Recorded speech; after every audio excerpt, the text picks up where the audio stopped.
Hello everyone, welcome back to Powerful Nothing, a Magic the Gathering podcast. I'm your host Dan, otherwise known on the internet as 2SweetMTG, and as always I'm joined by my co-host James. How's it going, dude? Oh, mate, yeah, pretty good. Still not known on the internet as anything else, but otherwise... We're working on it. We are thinking of something good, don't worry. But yeah, in today's episode we are going to be revisiting Khans of Tarkir. I think it's quite a fondly remembered set. I think it's one of the ones that we both got back into when we started playing Magic or started replaying Magic. We're going to be reviewing it again in the context of Cube in 2023. Karns actually came out more years ago than I think either of us would like to acknowledge, but it's a super awesome set, and we're going to look back at it and reminisce a little bit and kind of go over some of the cards that either still see play, some of the cards that have been power crept out, and some cards that are maybe sleepers, maybe some cards that don't see enough play, some ones that need a bit more love. As always, there'll be time codes down in the description below, but our first section today is going to be the news. So, last weekend, Jean-Emmanuel Depraz is our new, reigning, defending, undisputed world champion of Magic. He won the finals with Esper Legends, and he beat an Esper mid-range deck. The whole finals were actually standard, which is part of something we'll get onto in a little bit. But James, did you see any of the finals? What do you think about the decks or the players who were taking part? Yeah, I didn't see a ton of this tournament. It looked cool, though. So yeah, the tournament as a whole was like limited, so Wales, Veldrain, Draft, and Standard. So I think the Pro Tour is normally like 3 rounds of limited, 5 rounds of constructed each day. This was 3 rounds limited, 4 rounds of constructed, so it's even a little bit more sort of, the limited mattered a little more than it does at a regular Pro Tour.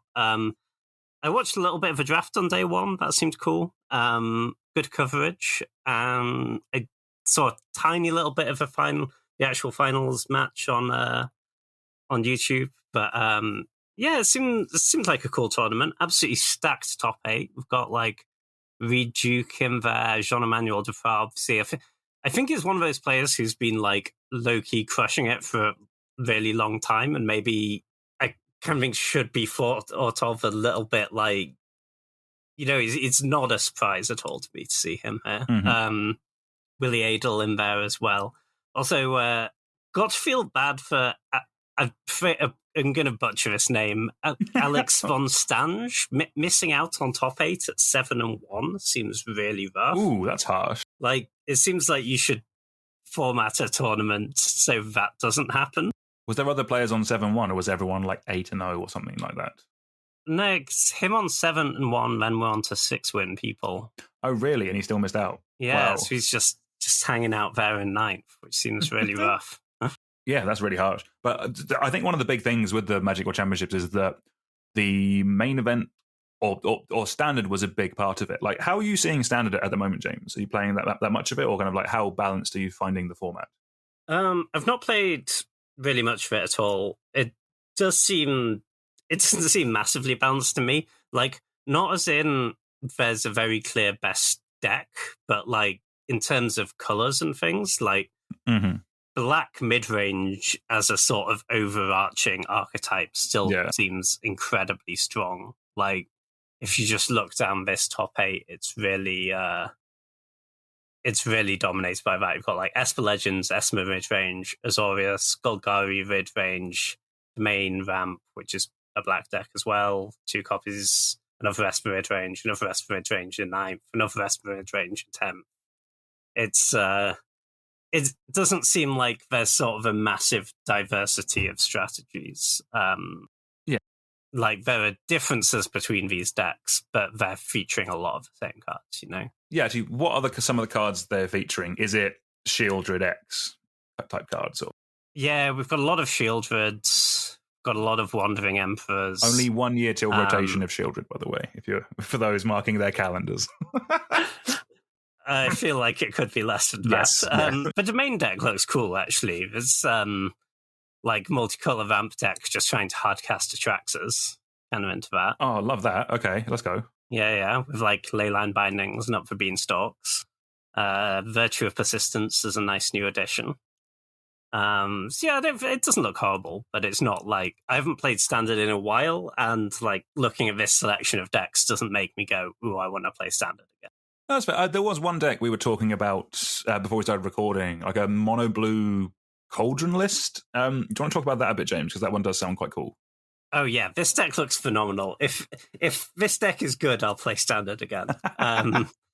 It didn't do that well actually. It went 4-3-1, but it's draw. a really sweet strategy. Love that. So Training Grounds is not a card I knew was legal in standard, but apparently it is. Really? What was that printed in? Okay. So Training Grounds, for those who don't know it, is a single blue mana for an enchantment. Activated abilities of creatures you control cost 2 less to activate. This can't reduce the mana cost to less than 1 mana. So the idea is you combine this with Agatha's Soul Cauldron, where you can tap to exile a card from a graveyard, a creature card from a graveyard, put a +1/+1 counter on one of your creatures, and then all your creatures with counters on them have all the activated abilities of all the creatures exiled with the Soul Cauldron. So with this, you can stack up combinations of activated abilities from different creatures onto the same creature. And this is set by Philippe Garou. Apologies for butchering that name as well. Has found some really cool little combinations here. So I think the actual main win condition is if you have a Omen Hawker, which taps for blue and 1 mana, so a blue and a colorless mana, but you can only spend it to activate abilities.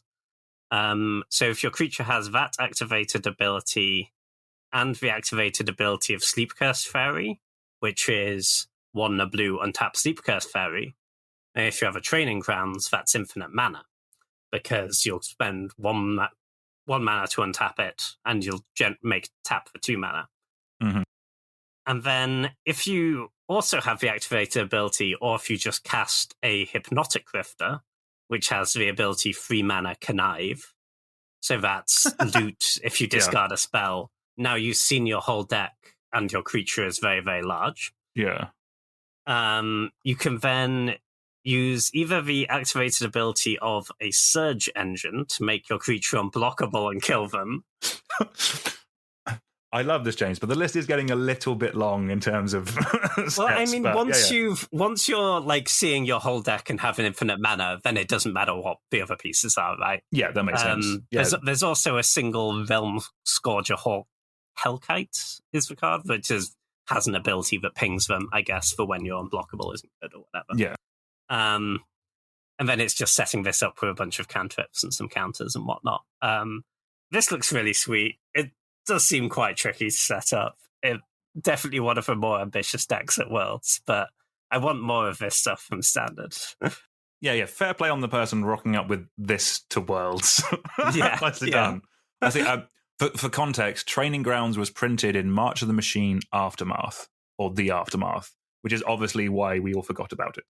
Yeah, that seemed a really weird thing, putting Aftermath cards in Standard. For me, that was one of the better things about Standard, was that there were no nonsense cards that I don't know they exist. Yeah. And now there are. Yeah, just keeping the ball rolling, I guess, on the Standard conversation. So Wizards have announced they're bringing back the Standard Showdown. This is part of their part of the things where they're trying to basically give a bit more love to Standard, trying to revitalize it a little bit, like the thing they did a few months ago where they extended Standard to be 3 years. What's your thoughts on this on them bringing back the Standard Showdown, James?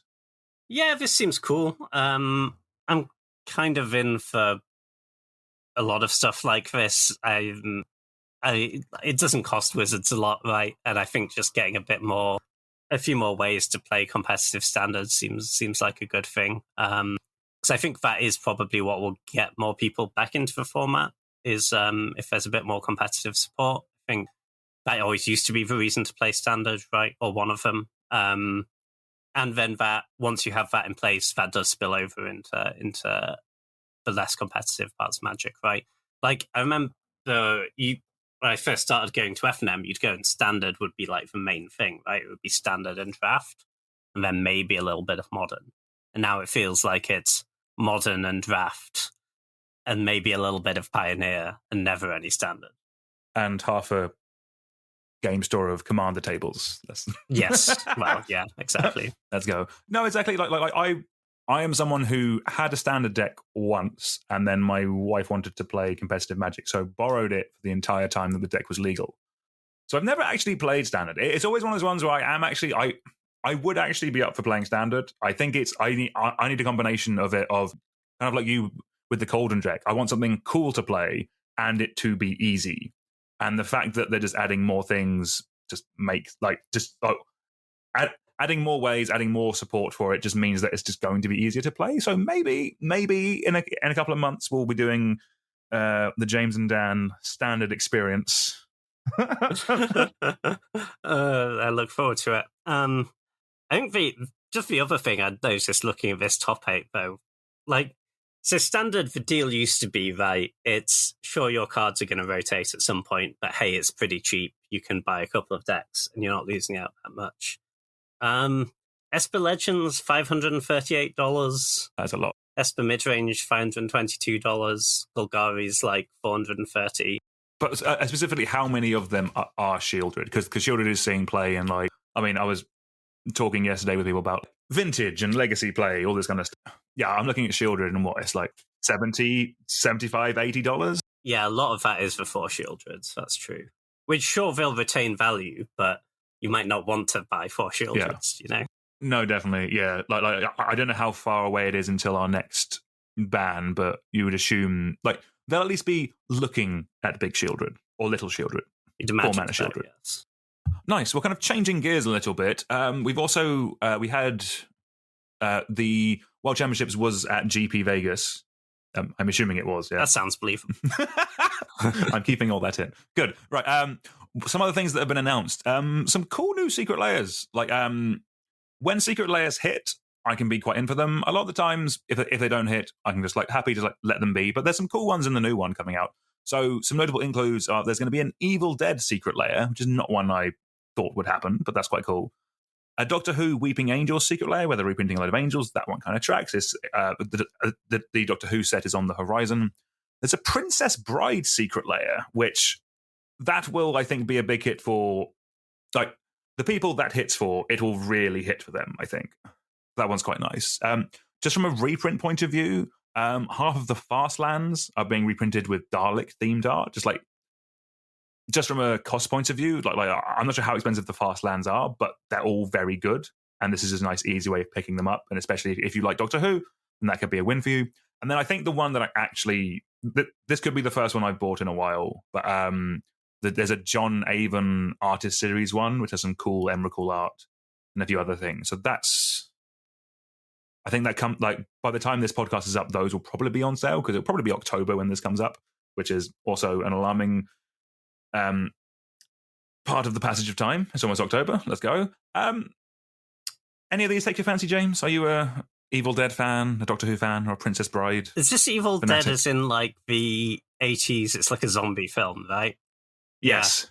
Yeah. Okay. Ash and the Evil Dead. Yeah. I have seen it. I'm not sure I was paying that much attention, to be honest. Out of these, if I was to buy one, I think the Weeping Angels artwork looks pretty cool. And those are from these couple of seasons of Doctor Who I watched. They're definitely like the best of the bad guys, I reckon. I think actually, if you're looking to dive into Doctor Who, I think that's the episode to go for, as for Weeping Angels. I think that was a good choice. The Dalek lands look cool. I'm probably not going to buy any of these secret lairs. I still haven't bought a secret lair, so they're just. They don't really do it for me, you know. You need a cube, James. There's some nice alternate art in there. No, fair enough. Well, the thing is, my spending on Magic tends to be more like, oh, I want to buy this deck and play it in a tournament, or I'm building a sweet commander deck. I'm not really a big collector. No, that's fair. No, I agree with that. Like all the formats I play involve one of cards. So in my head, I'm kind of fine buying a second copy of a card if it's fancier, because then I will just replace the original copy of the card I have, and I can either trade that, or realistically, it's just going to live in the shoebox with the rest of them. Yeah, makes sense. It does book me as well about secret lairs, though, which I think kind of puts me off. Is it still true if you have to wait like months after you put your order in? Not so much anymore. They basically, so I believe with a lot of them, they will pre-print a section of them. So if you order them in the first couple of days, you can get them in like a week or two. If you order it because they're on sale for a month, but basically they pre-print a number of them. Then once that number is filled, then the rest are on back order, and then it will be like 2-3 months. Right.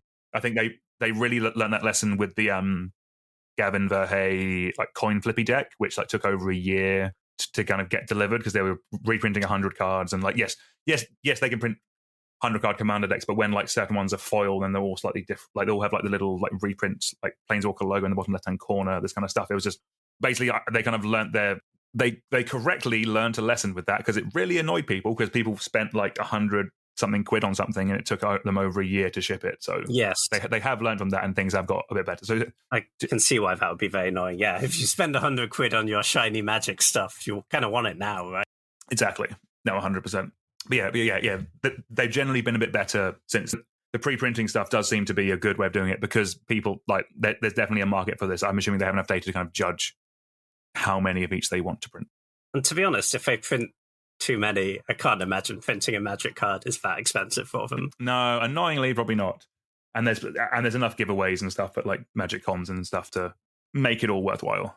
All right, so I think let's move on to our main topic of the day. So today we are going to be looking back at Khans of Tarkir. This was a really awesome set. It was one of the first 3-color sets in quite a while. Just a load of very impactful cards, just in general, not just for Cube, in general, very impactful cards.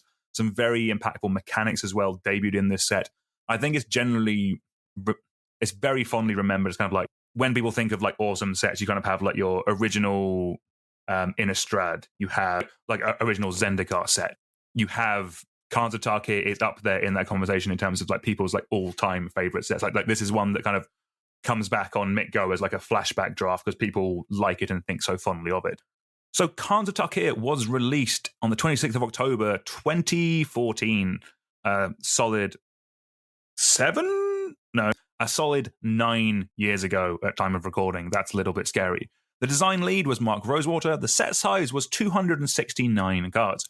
In terms of mechanics, we had some returning mechanics with Morph. We also had some new mechanics with Ferocious, Outlast, and Raid, and then 2 mechanics that definitely have stood the test of time with Prowess and Delve. James, what are your memories of Khans of Tarkir or Tarkir Block? Oh yeah, I loved Karns. Karns was like the first set where I was really playing a lot of Magic and the first set I drafted. I'd played like kitchen table Magic before Karns, but this was really my starting point. And I'm sure this is like a first set bias, but I think this is still my like top few draft formats ever. I think it played great. I think Morph is a great mechanic. I'm kind of surprised we haven't got it back for limited since then. I think it plays really, really well. I kind of like the thing they did in Karns with Morph, where there was a bit of a rule that morphs that you can turn face up and they will beat another morph in combat. They'll beat a 2/2 in combat. I think they always cost 5 or more to unmorph. And that gave you a little bit of like, you're not just completely guessing with what you're playing around with the morphs. It's not just like pick in the dark and get blown out. You can like play around some of them some of the time, or if they don't have 5 mana up, you're playing around a smaller subsection of the available morph. So I think that was quite cool. So I think morph could be just a mechanic where it's so dice rolly, right? Because you're just like guessing which morph they have and getting blown out all the time. So I thought that played great, and it played really well with the sort of multicolor theme of the set as well, because if a bunch of your creatures are morphs, you can afford to have a pretty clunky mana base because you can cast a bunch of your creatures as face down colorless 2/2s for 3 mana. And it was not a fast format by any stretch of the imagination. So 3 mana 2/2 as your first play on turn 3, actually kind of fine. No, 100%. What you're saying about the speed of the format, like this was one of the ones where every booster pack came with a dual land that gains you a life. So the thing at the time was, well, everyone actually starts with a tap land in play on 21. that's realistically what everyone is doing, because this is very much a 3-color set. Like, no one's 2 colors, like, even splashing. Like you are a 3-color deck a lot of the time in this format. Yeah, you would be a 3-color deck a lot of time. And you did not need to stop there. You can also very much be like 2-color with 2 splashes, or even like 3-color with further splashes. It was all kind of doable if you had prioritized for fixing highly enough. In draft, you'd often one strategy that was very good for certain parts of that draft format before people really caught onto it was basically pack 1. You'd like just take lands really highly. Like, you'd prioritize them over loads of other stuff. And you're just describing how you still cube draft to this day, James. This might have been where my tendencies started. I see it, yeah. And then packs 2 and 3, you just get hooked up because everyone else is looking at all these 3-color cards and they're like, oh, well, I can't cast that because I didn't get any dual lands in pack 1. I'm like, I know you didn't. I have all of them. No, nice, phenomenal. Yeah, I think my Karns was the set I got back into when I came back into playing Magic. Okay, the first packs of Karns I opened, I have this very vivid memory of me and my now wife had just moved in together. We were moving boxes into our flat at like 1, 2 in the morning, and someone who will remain nameless in the situation, that someone who wasn't me, left all of our keys in the flat as we closed the door. The only thing we had outside with us was a phone to call a locksmith and a box of Khans of Tarkir. So at 2, 3 in the morning, after just moving into this new block of flats, as we're waiting for a locksmith, we are doing half a box sealed of Khans of Tarkir. That sounds phenomenal. Yeah. The perfect movie experience. Exactly. I feel in the end we bonded. It brought us closer. So yeah, all good. I'm not sure why you didn't move in like the daytime like regular people, but that is not the important part of the story, James. The important part of the story is that it was not me who locked us out. But let's. That's the Yeah, good. Nice. But yeah. Before we get into this review, I do actually want to touch on, like, there are 2 very powerful mechanics that have come from this set. Like, prowess is just printed on so many cards now. I think prowess has it actually become an evergreen mechanic now? Yeah. Prowess is now evergreen. This was its debut. Yeah, for those who don't know, prowess is whenever you cast a non-creature spell, this creature gets +1/+1 until end of turn. It's good in so many different types of decks. Like it's not just instant and sorceries. That's any non-creature spell, planeswalkers, artifacts, enchantments. It gets a bump until end of turn. A lot of really cool decks revolve around prowess or use prowess, and they just keep printing more and more cooler creatures with prowess. The second mechanic, which made a big impact, is Delve. So with Delve, for each generic mana in the spell's total casting cost, you may exile a card from your graveyard rather than pay that mana. So if you exiled any 3 cards from your graveyard, your spell would cost 3 generic less. James, was Delve a mistake? Okay, great and limited. Yeah. Was Delve a mistake? I think you could make an argument that I think 2 of the Delve cards at least were mistakes. Mm-hmm. Viewers, listeners won't need me to say which ones. They're both blue. They're both banned everywhere. Murktide region, yes, good. The ones from this set. Okay, the ones from this set, yes. The ones that are Ancestral Recall, and then the one that's better than that. Yeah. Yeah, no, those were a bit much. I guess they hadn't factored in how easy it is to stock a graveyard with in older formats, or I mean, fetch lands were legal and standard. But yeah, I think in older formats especially, it's so trivial to fill your graveyard that having those really push Delve cards was a bit much. It's kind of surprising they didn't figure that out, but hey.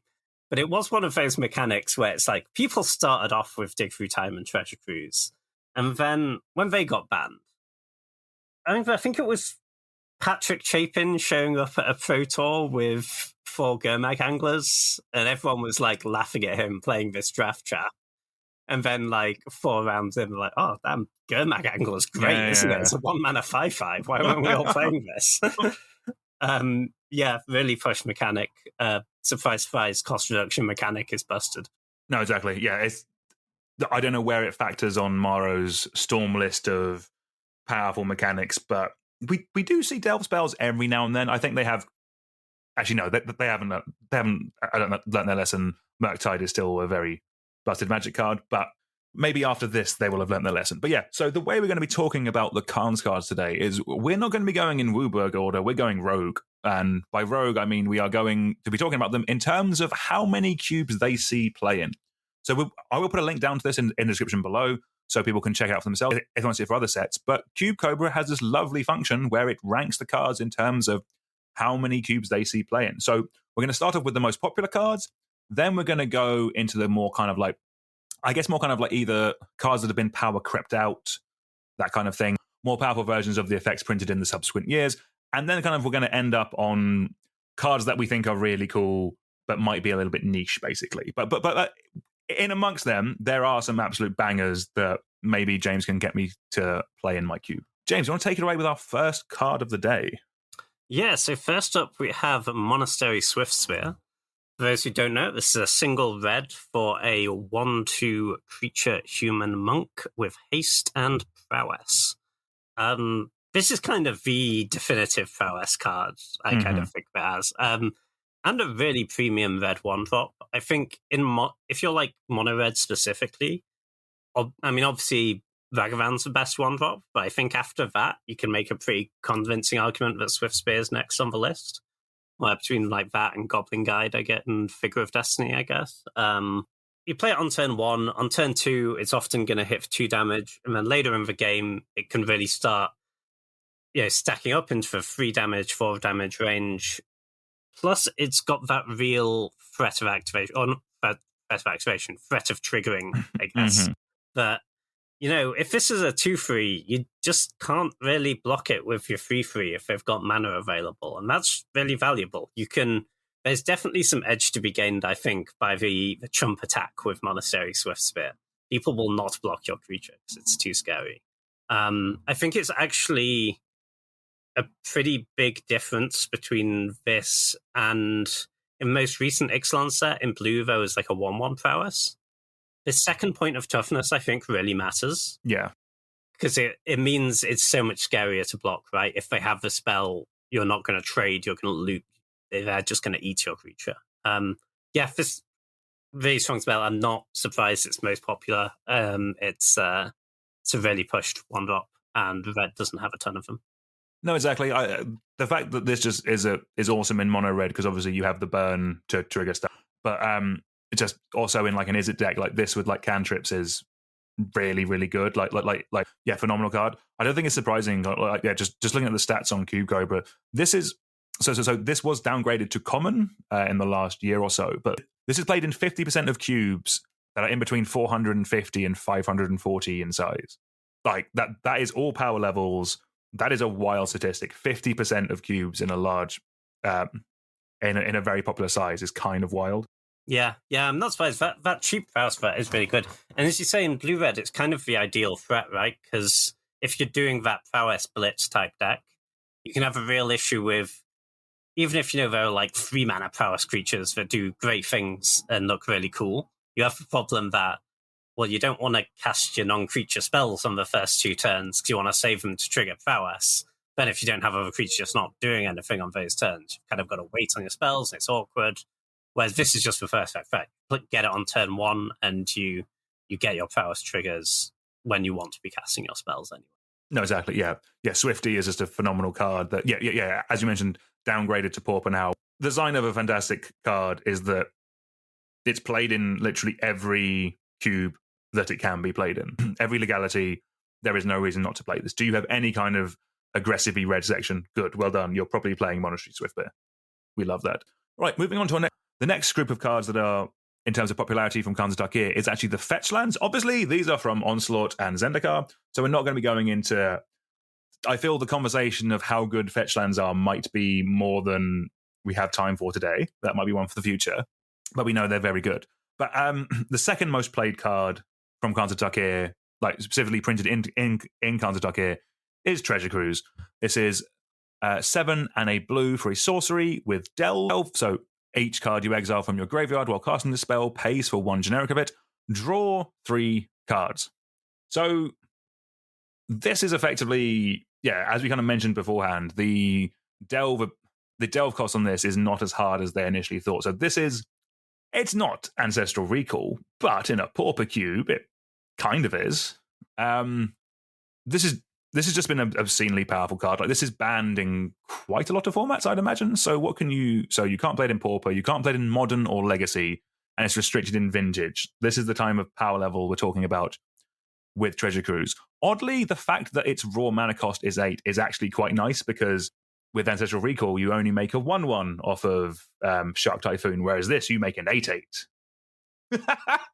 These are some nice things. I'm assuming you like Treasure Cruise, James. Shockingly, yeah, I'm into it. Yeah, no, this card's great. I will say, if you played in those, like, in Modern with Treasure Cruise, for example, or Legacy or whatever, where it was very close to Ancestral Recall, it felt like it is a bit dialed down from that in Cube, just because, in those formats, you're playing decks with, like, 12 fetch lands and a million cantrips, and your graveyard is really stocked by, like, turn 3, and you can cast this for 1 mana on turn 3 very frequently in those formats. Not so much in Cube. You'll generally find you're, like, playing most of the other stuff from your hand, but then once you have done, you've filled up your graveyard. This, you'll often won't cast it for 1 mana, but you'll be casting it for, like, 2 or 3 on, like, turn 5, and that's still great. And you can have those, and if you draw it a bit later, you can have one of those really, really busted turns where you spend 1 mana to draw 3 cards and then cast those cards immediately. I think people tend to see mana efficient cost as just, like, what's the earliest point you can cast this card, which and for Treasure Cruise and Cube, you don't cast it that early, but mana efficiency really, really still matters later in the game, especially on card draw. That means you get to cast those cards you draw into right away. This is a great card. Yeah, 100%. Just being able to double spell later in the game is, it can really pull you back into some. Right, do you want to take it away with another blue card that I'm assuming you also like, James?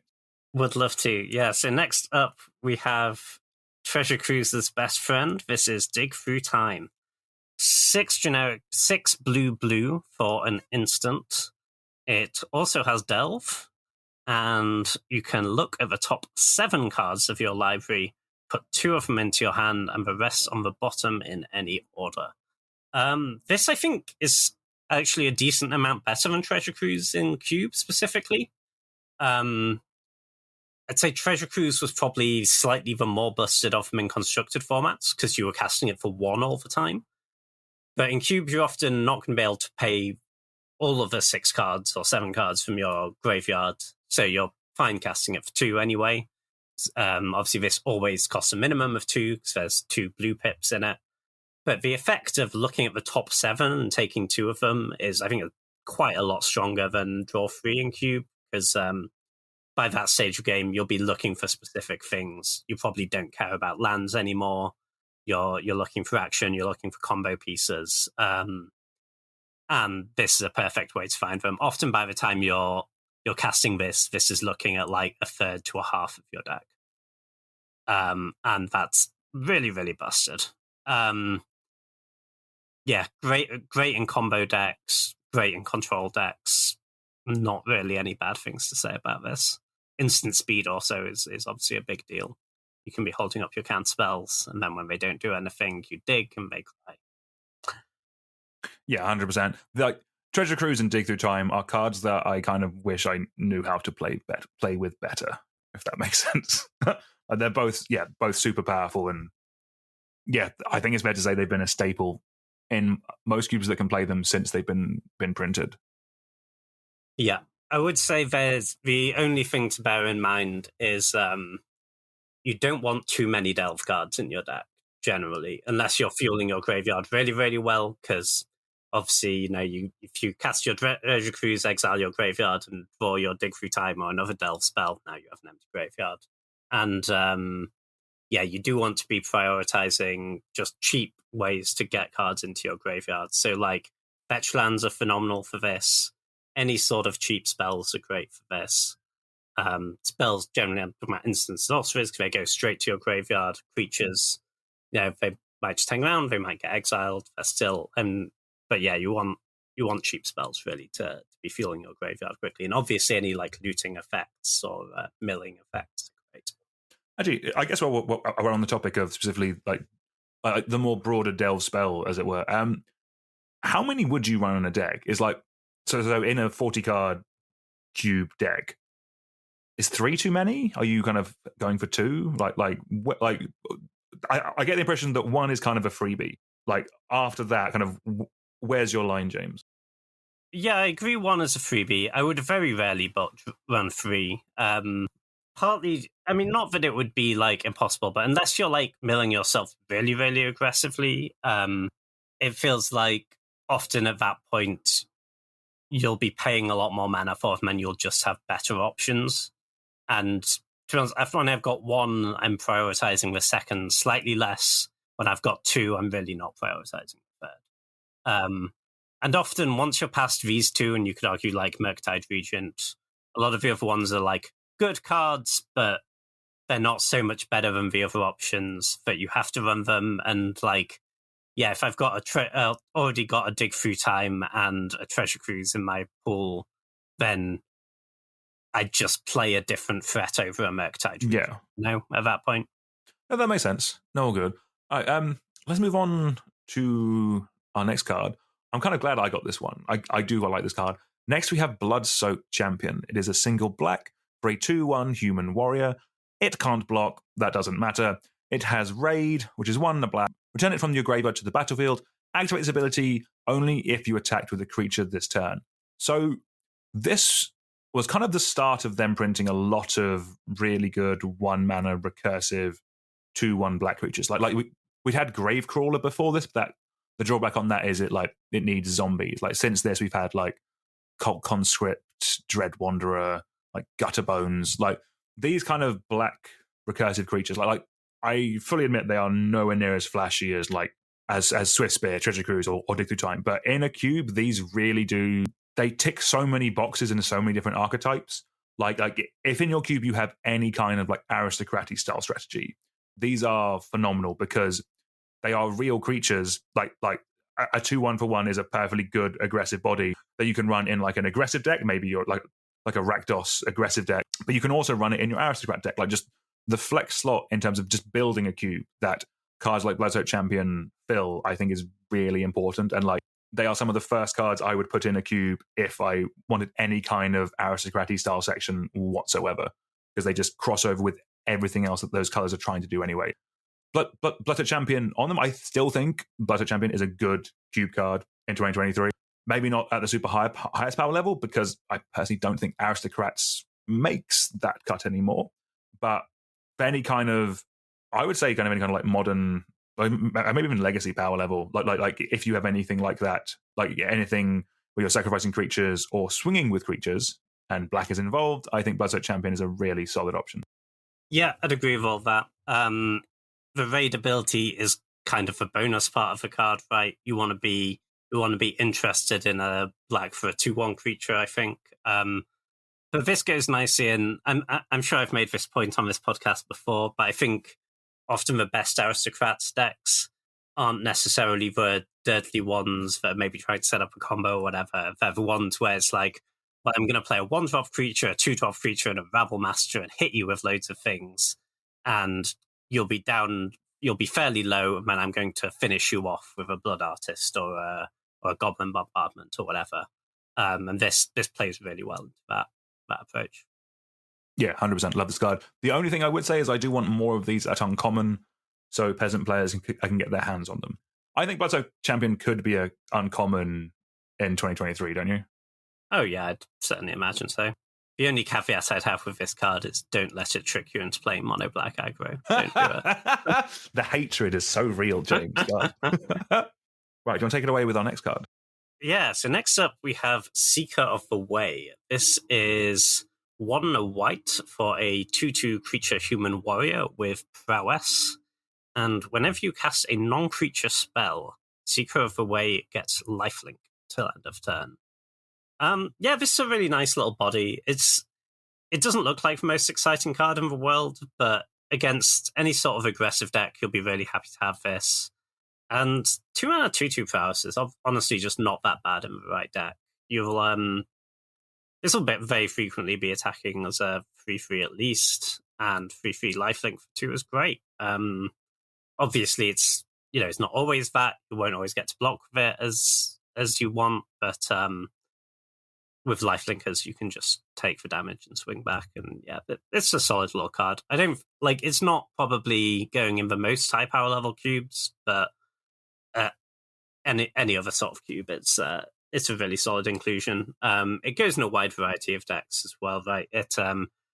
You can put this in your white aggro decks. It's maybe not like your premier 2-drop there, but it's totally fine. And you can also put it in, like Jeskai tempo sort of stuff. You'll get a lot more non-creature spells, and that'll be great for this card. No, 100%. I think this definitely got a resurgence when this was also downshifted to common again, I think maybe like a year ago or something like that. So Pauper players now have their access to it. Like, this kind of does go in an archetype that I've not had a chance to test in my cube. I think for power level reasons, I don't think it's there, but like there is definitely something to say about the Feather the Redeemed kind of combat trick, re-getting your combat trick, kind of like Feather the Redeemed, like Dreadhorde Arcanist, replaying your combat tricks, buffing up your creatures. That works really nicely with Seeker of the Way. Seeker of the Way is a great target for that because it has prowess in itself. And as you've mentioned, James, you'll gain the life back with the life link from it that you get when you cast a non-creature spell. Like, I think in like unpowered or like budget cubes, that is a really cool archetype, and it's definitely something really cool that Boris can do that I would like to do in mine, but it doesn't. The rest of my cube is too powerful to do that. But in a lower powered level cube, I think that's a really cool archetype that you can do when everything else is slightly powered down to that level. Yeah, 100%. And one other point with prowess, which is really nice actually, is often the sort of prowess adjacent cards you see printed trigger off like instants and sorceries specifically, whereas prowess is non-creature, so like your equipment will also trigger this, your auras will trigger this, your Moxen will trigger this if you're playing in a powered cube, which certainly goes a long way. It means it's a lot easier to have like 10 plus spells in your deck. No, yeah, 100%. Yeah, I love Seeker of the Way. All right, moving on to our next card. Next, we have Murderous Cut. This is 4 and a black for an instant with Delve, and it just simply says destroy target creature. So, at the time, this was played quite a lot in Cube. We've, again, similarly to Bloodsoaked Champion, we've recently got like a range of just very solid removal spells with no drawbacks. So we've had like Infernal Grasp in the last couple of years. We've had Heartless Act. Like, those have kind of meant that Murderous Cut has kind of been pushed out a little bit just because they are always 2 mana, whereas this you have to work to make it 2 mana. But just there's no drawback with this card. There's no like it can't destroy you can't just like only destroy a monocolored spell, which is kind of what it was like. It was competing against things like Go for the Throat when this came out. Like, there's no downside. It will kill anything. If you can cast this, it will just kill any creature that you want, and that is very nice. Yeah, 100%. I'm quite high on this one. I think obviously it has the downside that it doesn't kill anything on turn 2, really, which is where those are hard to do. So it's not good at removing elves or whatnot, which means it's probably not great if you like don't have a lot of removal. So in which case, you really need all the removal you draw to like kill what you want all the time. But this is, I think, quite nice if you're playing in like a black-based control deck with a lot of other removal spells, and you can, fire off your disfigures and whatnot early to kill the early stuff. And then later, this is an incredibly mana-efficient way to deal with anything. So it's, if you don't have other Delve spells in your deck, obviously you're at like turn 4 plus, it's very frequently going to cost 1 mana. And 1 mana kill anything is kind of busted. I like this card. No, so we actually recently re-added this to my own cube. The reason for that is because we're talking about Demonic Consultation being a bit too good. And an alternative to that is Inverter of Truth. One thing with Inverter of Truth is you need to be able to, that's the one that kind of, it's a very weird Eldrazi that lets you swap your graveyard with your library. But the idea is that you have a Thassa's Oracle and that's how you win. But with that, you need ways of controlling the size of your graveyard. And Delve spells are very good at that. So we brought in Murderous Cut as a weird way to enable Thassa's Oracle. You see, Heart Act is never a combo piece. Exactly. Yeah, exactly. Love that. All right, cool. So next off, we have another cycle of lands. these are the life gain lands. So, for example, and we have the full 10 of them, so all 10 color pairs. They ETB tapped, tap for a mana of any color, and when they enter the battlefield, you gain a life. These were, I think, there was half a cycle printed in original Zendikar, but there were 10 new ones printed in Khans of Tarkir, giving you the whole cycle. These are good.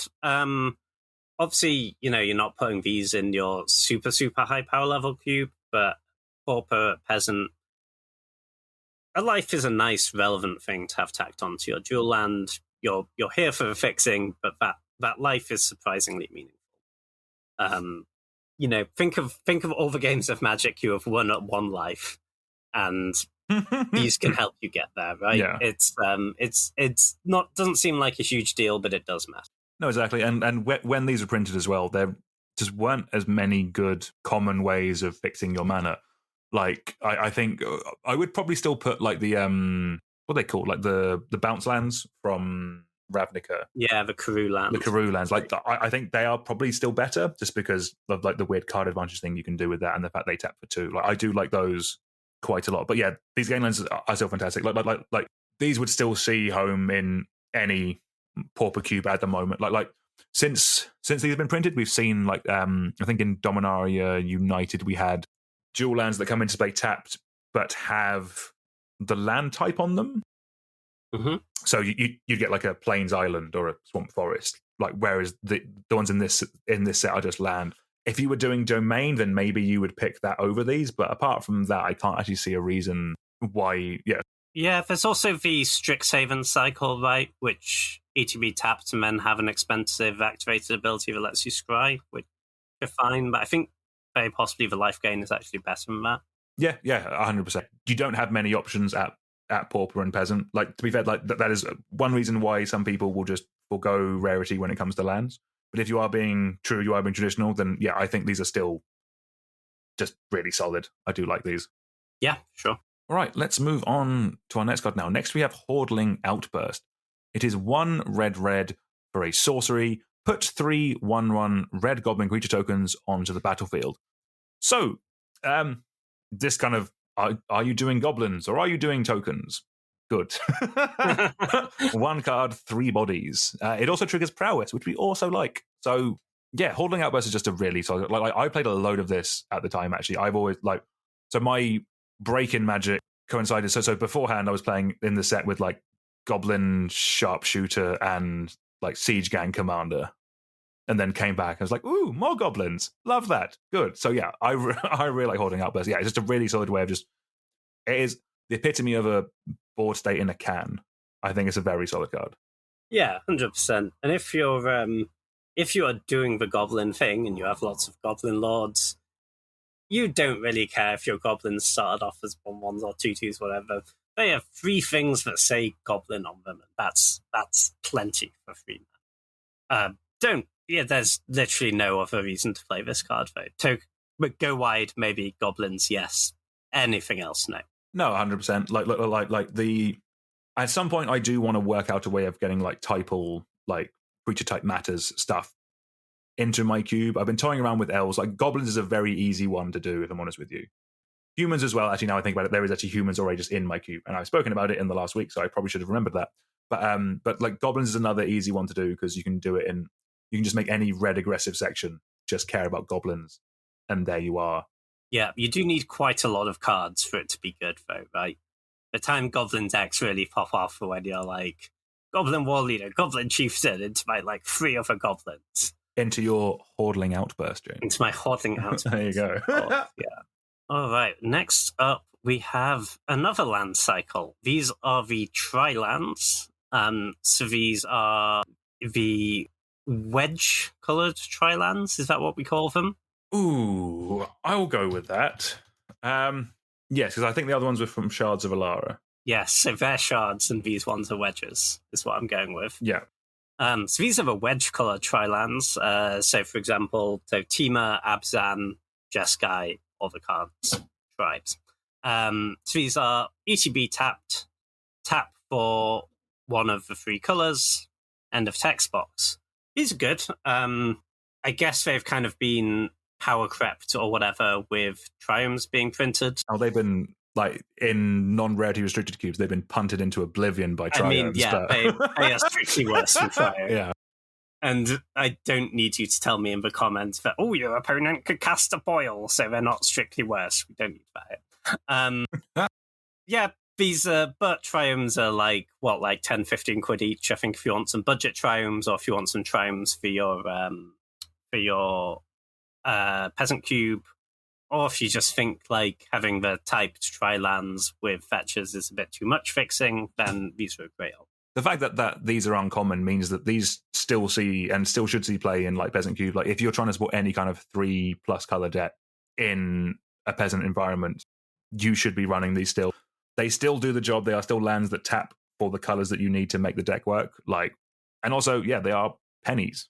They are pennies. Like in any kind of budget cube as well, I would completely recommend running these over the Triumphs for the time being. The Triumph Perfect Mana thing has definitely been a thing. Making players work for it a little bit more might not be the end of the world. Maybe this is something we could go back to at some point if there was a different cycle of these. But yeah, Triumphs have just been broken, basically, since we got the full cycle. Mana is perfect all the time. Yeah, 100%. But especially with a combination of fetch lands and Triumphs, just makes it so. No, exactly. All right, let's move on to another Delve spell. Next we have, I actually really love this one. I played a lot of this at the time. Next we have Hooting Mandrills.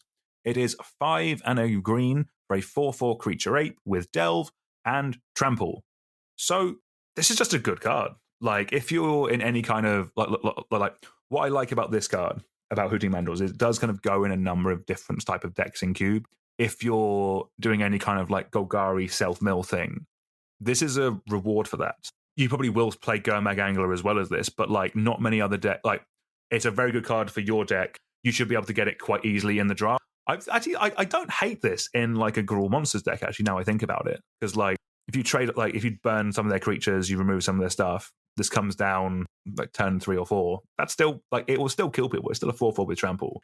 Are you against that take, James? And kind of see you.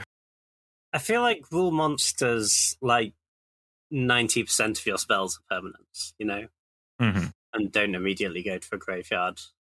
And then by the time you're casting this, you could be casting a Questing Beast or something, which is a 4/4 with many more words. It is a lot more words, actually. Yes, now you mention it. Yes.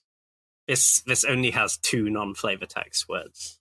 But it is a good card. No, I do agree it's a good card. I also actually quite like it in like blue-green sort of tempo-y flash stuff, because you can get it to be so cheap. But like you can, if you're playing a lot of cantrips and whatnot, it's pretty easy to get to the point where on like turn 4 you can cast this and have a counter spell up, and it's like a high enough impact creature that if you can sort of protect it and the rest of your board state with a counter, it will kill them. Yeah, no, that's cool. Yeah. I do like the Hooting Mandrills. Like, doesn't this see like legacy play? I think like Tima Delver, maybe. Oh, okay. You'd have to ask your wife. I would. Oh, yeah. Maybe Ren in 6 getting banned probably kiboshed that deck a little bit, but yeah. I mean, it would seem a bit odd. I guess you just want the 1 mana threat. Like, I was a bit like, guys, we could play Murktide Regent, but I guess you just want the 1 mana threat in that format. This is cheaper than Murktide Regent. It is cheaper than Murktide Regent. That is true. It is cheaper in both mana and dollars. Yes. Yeah, no, very solid card. But also, I think exactly the sort of Delve card where you're like, I have another Delve spell. I'll just put in this generic other threat instead. Yeah, that makes sense. Yeah. Or, I mean, I guess the fact that you said that you like this in like the Simic thing, like the Simic deck, I'm assuming you're taking Treasure Cruise, or like you're playing Treasure Cruise and Dig Through Time over the Hooting Mandrills. Yeah, pretty much. All right, well, next up we have a spell which, honestly, I kind of just thought had always existed in Magic. I was kind of surprised to see this was the first printing. But yeah, next up we have Tormenting Voice. This is 1 red for a sorcery. It's an additional cost to cast Tormenting Voice, discard a card, and you draw 2 cards. This is just really solid. You generally need a reason to play it. You're not just generically putting it in your like Gruul Monsters deck. because you want a card draw spell, but obviously you're not actually going up cards. But there's a lot of things this synergizes with, and you don't need a big reason to play it. You just need a bit of stuff. So, for example, this is good in like a Reanimator deck that touches red. You get to put a card in your graveyard. It's good in a Madness deck because it's a cheap way to let you discard a card for value, usually. And it's also pretty fine in just like a blue-red spells deck, right? Because you often just want things with the types instant or sorcery, and you often care about those things going into your graveyards, but maybe you get to put 2 of them in the graveyard.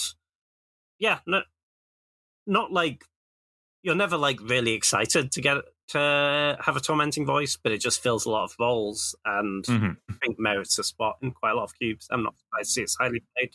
I would say I'm always if I'm playing a deck with Tormenting Voice, I know I'm going to have a good time because I'm doing some madness shenanigans.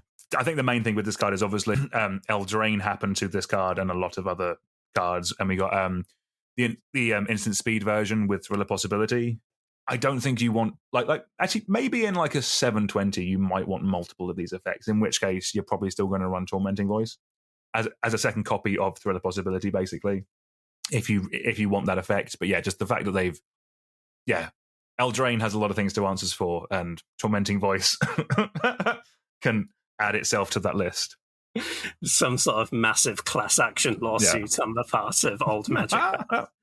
Yeah. I guess also like Cathartic Reunion, the discard 2, draw 3 one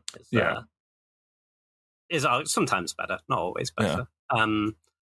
Also nice with, and this is I think kind of a niche thing in Cube, but if you're supporting Dredge, I'm listening. This is these things where you discard first are way better than looting, actually, because you get to discard the Dredge card as part of the cost and then dredge it immediately, which is quite nice. Yes, phenomenal. That is proper Magic done correctly. Well done, Dave. Let's move on to another card. Next up, we have Disdainful Stroke. This is another one that I thought had just been around for years, actually. But it is 1 blue for an instant. Counter target spell with converted mana cost 4 or greater. So in cubes, I think this one is a little bit tricky just because we do actually have a very good selection of counter spells. Like you kind of have your staples like counterspell, and if you're in higher powered level cubes, you can run like Force of Will. But like Disdainful Stroke is tricky. Like compared to other 2 mana ones, I do think it struggles because like I would personally want to run Daze, like Loose Focus, even like Mana Leak and Remand are going to be more consistent than this. I know we're not really talking about Commander, but I think this is one of the best counter spells for Commander, actually. If I'm honest with you, I want to keep this on the list specifically to say that, because while it's not a cube card, this is one that if you want a counter spell in Commander, this counters the board wipe and your opponent's win condition. A lot of the time, that's the thing you want to be answering. So that was my quick TLDR. Play this card more in Commander, people. Yeah, shockingly, curves in Cube quite a lot lower than curves in Commander. Yeah, I agree with all of that. I think this is honestly mostly a sideboard card. I think it's a really good sideboard card. It's massive, and it's like a single blue as well. Like I've definitely bordered in some like islands and 2 counter spells in a white Reedy deck before. Yeah, you're playing against like mono green and they're just slamming their Gargaroths and you just need that extra turn. So this does that for you. But yeah, as a main deck card, I think it's kind of suspect. You're just going to play against too many times where it's really bad. And, you know, if you get to your 4th turn, they have 4 mana and it's like, right, this is the turn. I'm leaving up my Disdainful Stroke instead of playing my other thing. And then they just like play 2/2 drops and you're really sad. Yeah, no, definitely. So kind of, I think this is probably a good point that we've kind of touched on a lot of cards that see a lot of play. The cards we're getting onto now see less play, but if I'm honest, these are actually spicier. There's a lot more unique effects coming up that haven't really been power crept out yet because they're unique. And I think we're going to be getting on some cards that kind of like, if you're in an archetype that wants them, you're really going to want them. I think, do you want to take it away with the next card, James? I think that really kind of, this card really reflects that. Yeah, 100%. So first off in this section, we have Hardened Scales, which is a single green mana for an enchantment. If 1 or more +1/+1 counters would be placed on a creature you control, that many +1/+1 +1/+1 counters are placed on it instead. This is a really good little engine card, I guess. It's obviously you need to support it. This card does nothing by itself. But if +1/+1 counters is a theme you are supporting in your cube, this is kind of like the definitive engine card for it, right? Like, you will describe your deck as, yes, I drafted this dope hardened scales deck, and I'm really excited about it. This can get out of control really, really quickly, especially if you have like repeatable ways to put counters on your creatures, or things like Walking Ballista, where those counters do sort of double duty. I guess that sort of falls into both categories, actually. Like, pay 4 mana, put 2 counters on my Ballista is way more exciting than 1 counter. This is, if you support it, I think it's like probably like 10% of cubes will support this card, but if you do, this is like 100% a card you want. It's not really like, so I don't think it's been power crept out. There's a bit more redundancy in this effect now. It's stuff like the Ozolith, and there's some 2 mana creatures that do it, but there's not another 1 mana way to do it. And obviously, being an enchantment, it's much less vulnerable to removal than the creatures. Nice little card. 100%. Yeah, you said it exactly. Like, if you're doing +1 counters, this is the first card on the list a lot of the time. Like I think the thing with counters is that a lot of the times it's tricky to do in just like 2 cut in 1 color pair. You kind of want to bleed it over a little bit.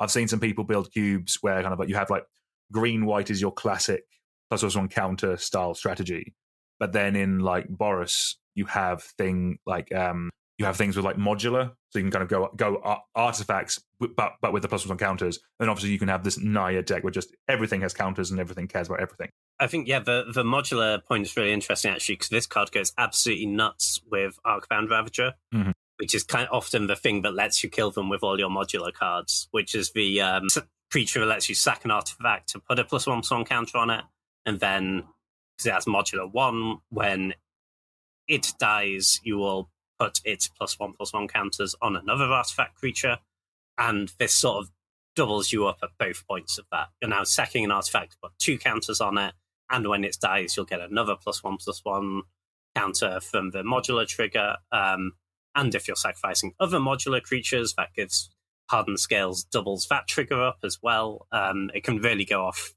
really quickly with Arcbound Ravager. Yeah, that sounds sick. Sorry. I'm actually just looking at some cubes with it in. I'm like, ooh, Verdurous Gearhulk. Put 8 counters on 4 creatures. That sounds ridiculous. That's the spicy one, Yeah. I love Hardened Scales. Counters is something I will do in my cube at some point in the future. Like, I've done like assist combos, but they're -1 counters. It doesn't really work with that kind of thing. Like, I've been thinking about doing stuff with Undying at some point. Maybe that could work. You have kind of a counters in one archetype and then have Undying stuff in another. That could be quite interesting. Yeah, you could do some stuff there, for sure. But yeah. At some point in the future, I'm going to play around with Hardened Scales. But for the time being, we are going to keep it on another card that cares about +1 counters. We have Abzan Falconer. This is 2 and a white for a 2/3 creature human soldier with Outlast. That is, you can pay a white and tap it and put a +1 counter on this creature, but you can Outlast only as a sorcery. But it has the static ability, which is very nice. Each creature you control with a +1 counter on it has flying. So what we were talking about a second ago with the Hardened Scales deck, this is a neat little finisher in your deck that is throwing around counters. Like Outlast, I think we generally learned was a little bit slow, but playing this late game and then making your whole board that has counters on them suddenly all have evasion or have flying is actually quite nice. Like this is also an uncommon, which means it's going to see more play in like peasant cubes. Like that's just the reality of it. But as a cool little finisher, I do quite like this. I got beaten down by this so much when we came back to Magic. Like my wife had the Abzan Outlast deck and just counters going everywhere. Everything had flying, everything had trample. I just got beat down mercilessly, and this card was a big portion of that. So that might have scarred my opinion of this card a little bit. Maybe I'm a little bit shell-shocked, but what do you think of the Falconer, James? Yeah, that makes sense. No, I think this is a good card. I think it's kind of interesting that this is the first Outlast card we've come to, whereas, think about like that limited format, it was pretty sort of impactful mechanic, but I think it reflects the fact that Cube is a little bit quicker. You can't be just hanging around hoping to tap your creature for multiple turns in a row for an effect. So I think you're right. You really want this to be, you want to be relying on that second line of text more. You want to be playing this when all your creatures already have +1/+1 counters on them. You get your flying immediately, and then, if that isn't enough to kill them, the next turn, maybe you can start putting more counters on your creatures. Maybe there's like one you had that didn't have a counter on it, and now you can put a counter on it and that flies too. But yeah, I think its most powerful mode is when it has that sort of pseudo haste ability, giving you a bunch of attacks you didn't have previously. Yeah. Spoilers for the rest of the episode. This is actually the only Outlast card we're going to be talking about. If this was printed today, this wouldn't be sorcery speed, would it? It would be very powerful as an instant. Well, I mean, not powerful, but like, I don't think they would put a creature counter on an instant. They don't like on-board tricks, right? That's fair. Look, I mean, if it was more mana. Yeah, I think there would probably be too many feel bads at limited when you just make an attack, forget there's an Outlast stuff, and your creature gets eaten in combat. But yeah, it would be way more powerful, for sure. What about Outlast only on your turn? Is that better than? Is that good enough to get played, or is it? Because the thing you want to do is the thing that you said, which is too good, which is they swing in and you on-board trick them. But listen, I really enjoy sets with on-board tricks, actually. I think they're a lot of fun, especially when there's like multiple in play at the same time and you're like working through the decision trees. I don't think Wizards think that is a good play experience. No, that's fair. Maybe in like a future Time Spiral set, we'll get like super Outlast on one card, or like really quick Outlast or something like. Yeah, I think there's that. I think it's the feel bad thing, right? Especially for newer players, where if you make your attack, they block, you have a combat trick, they kill the creature in response with a spell from their hand, then like that was awful for you. But you don't just feel like an idiot because, well, you didn't know they had that card in their hand.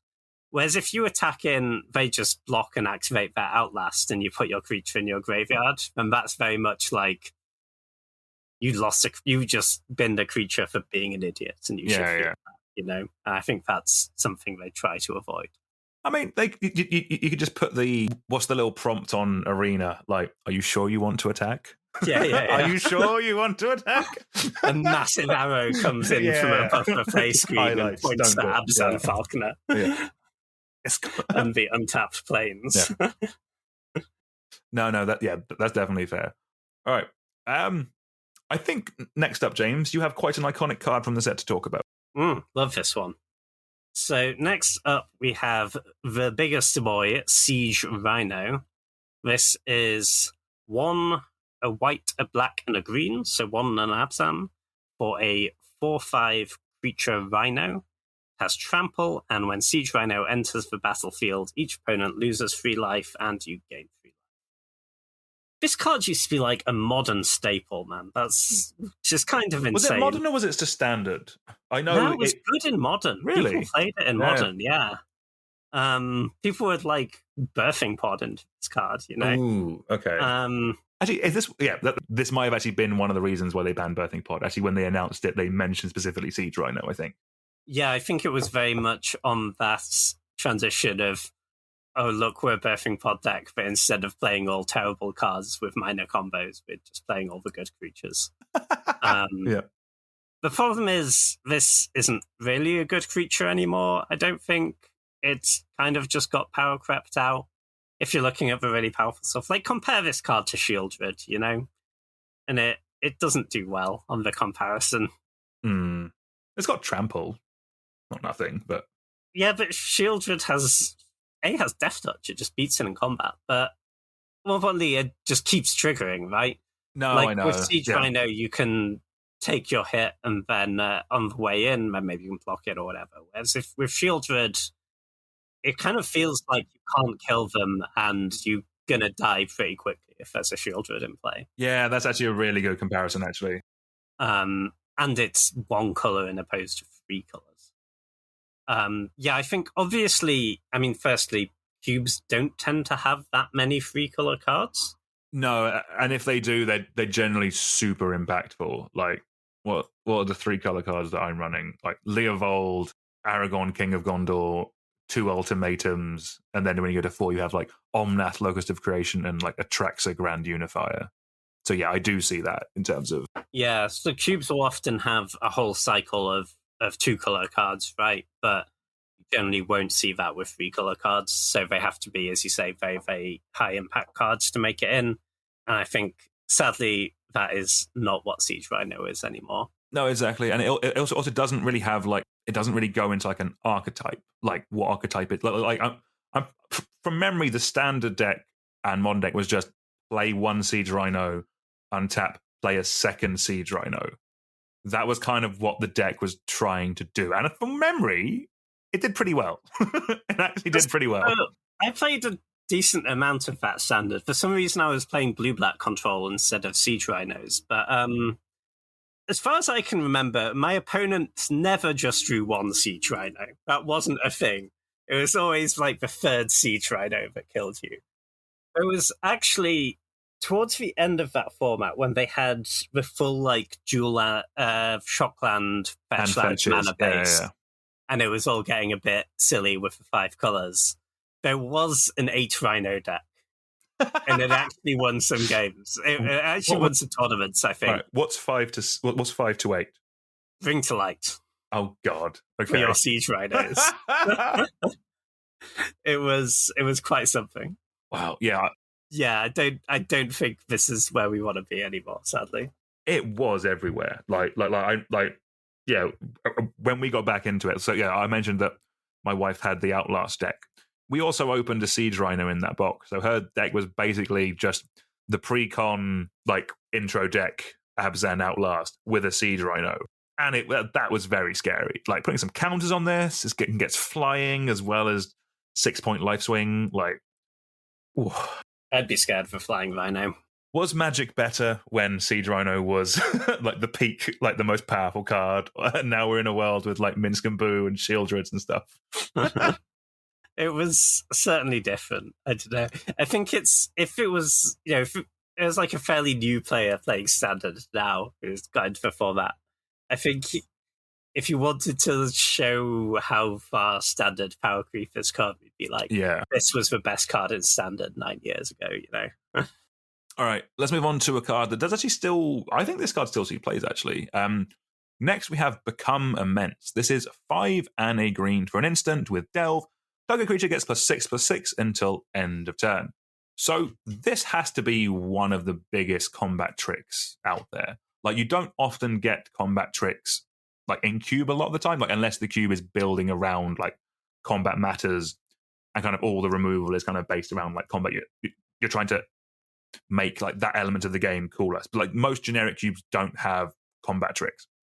But this is +6/+6. Like this kills people. Like this is effectively like Berserk that costs like 10p in some cases. Like I think Become Immense is a awesome card. Like obviously it gets better if you are running things like Infect, because you only need to get to that 10 points of damage, in which case this is effectively giving a creature +12/+12. That's a large amount. Yeah, like Become Immense is a little bit of a niche card, but it's very big and very cool. I do like Become Immense. Yeah, 100%. This is +6/+6 will definitely win a combat, but that's not what you're here for. You're here for deal an extra 6 points to your opponent, generally. Yeah. As you say, great with Infect, great with Double Strike. You want to be enabling Delve, but again, you're probably not doing this like super early in the game. This is the trick you'll use to kill your opponent a lot of the time. Yeah, I think winning the combat is kind of a backup plan almost with this. But yeah, super high power level if you're building around it. Yeah, as you say, this was really the thing that pushed, I think, modern Infect really over the edge, right? I think it kind of got Gitaxian Probe banned in some ways, actually. Okay. Infect was a little bit too good with this. I could half imagine that any Delve, or like Delve in general, got Gitaxian Probe banned, but I could see this specifically making a difference with it, yeah.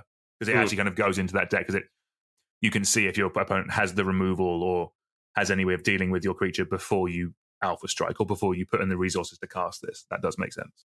Exactly. Yeah, exactly. Looking at your hand, I think there's never been a deck that wanted to look at its opponent's hand more than Infect in a lot of ways. Yeah.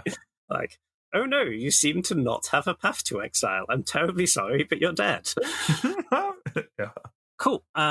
So next up we have Rattleclaw Mystic. This is 1 green for a 2/1 creature human shaman. It taps for a green, a blue, or a red, so the Temur colors. And it has Morph, so you can play it as a face-down creature, as a 2/2 for 3 generic mana, and turn it face-up for its Morph cost at any time, and its Morph cost is 2. And to give you a reason to do that, when Rattleclaw Mystic is turned face up, you add a green, a blue, and a red to your mana pool. So kind of the idea with this, with the morphing, is that on the turn you unmorph it, it ramps you for 2, right? Because you pay 2 to unmorph it, you get 3 back right away, and you can tap it for mana on that turn. Because a creature you unmorph, it's worth saying, isn't summoning sick. It doesn't leave the battlefield, it just turns face up. Having said that, you almost never do that, especially in Cube. You don't want to be spending your turn 3 playing a 2/2 just to try and get 1 extra mana next turn. So this is basically just a 2-mana dork, and there's kind of I think, an established list of how good the 2-mana dorks are, and I think this one's kind of been pushed down a little bit by some recent printings. Like, obviously the 2-mana dorks are already like, well, I'd rather have 1-mana dorks. And then if you're on the 2-mana ones, well, Caryatid's way better because it can't die. Sakura Tribe Elder's way better because it can't die. And this dies really, really easily. It has 1 toughness. Getting this picked off by a Ren and 6 or something feels awful. I mean, it's fine. It's also annoying, though, it doesn't even fix you for all the colours. It only fixes you for 3 of them. I think you can do better than this one, really, on the 2-mana dorks. At this point, there's no shortage of choices. But it's not an embarrassing one. If you want to put it in, people will play it, it'll be fine. Oh, yeah, 100%. Like, I think this is very much when this was printed, I could imagine this seeing Cube play, because outside of Caryatid and Tribe Elder, Steve, there wasn't really that many options for you at the time that did give you multiple colors. Like yes, you had Wall of Roots. Like yes, you had like Devoted Druid, but there weren't too many that fixed you for all of your colors. Now we are spoiled for choice. Like in my cube, I'm running like 2 that were printed in the last like 12 months. Yeah, it feels like almost every set we have like a 2-mana dork that fixes for all the colours with upside, right? Yeah, exactly. You've got one that puts counters on your creatures. You've got the one that turns into a 3/3. I think they're just better options than this.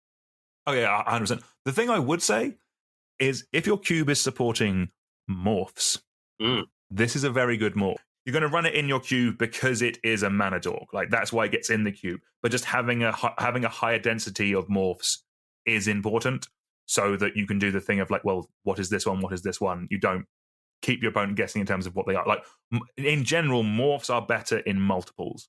Having 1 morph in your deck is not great, because part of the thing with it is people don't really know what it is. I personally love morph, and I've been trying to toy around with like a lower power, like almost like a janky power level. I want to do Onslaught Remastered, basically, like that level of like old Magic-y type stuff, but like that kind of power level, maybe spice it up with some newer morph cards. Like there's one we get onto later on that I think is perfect for that.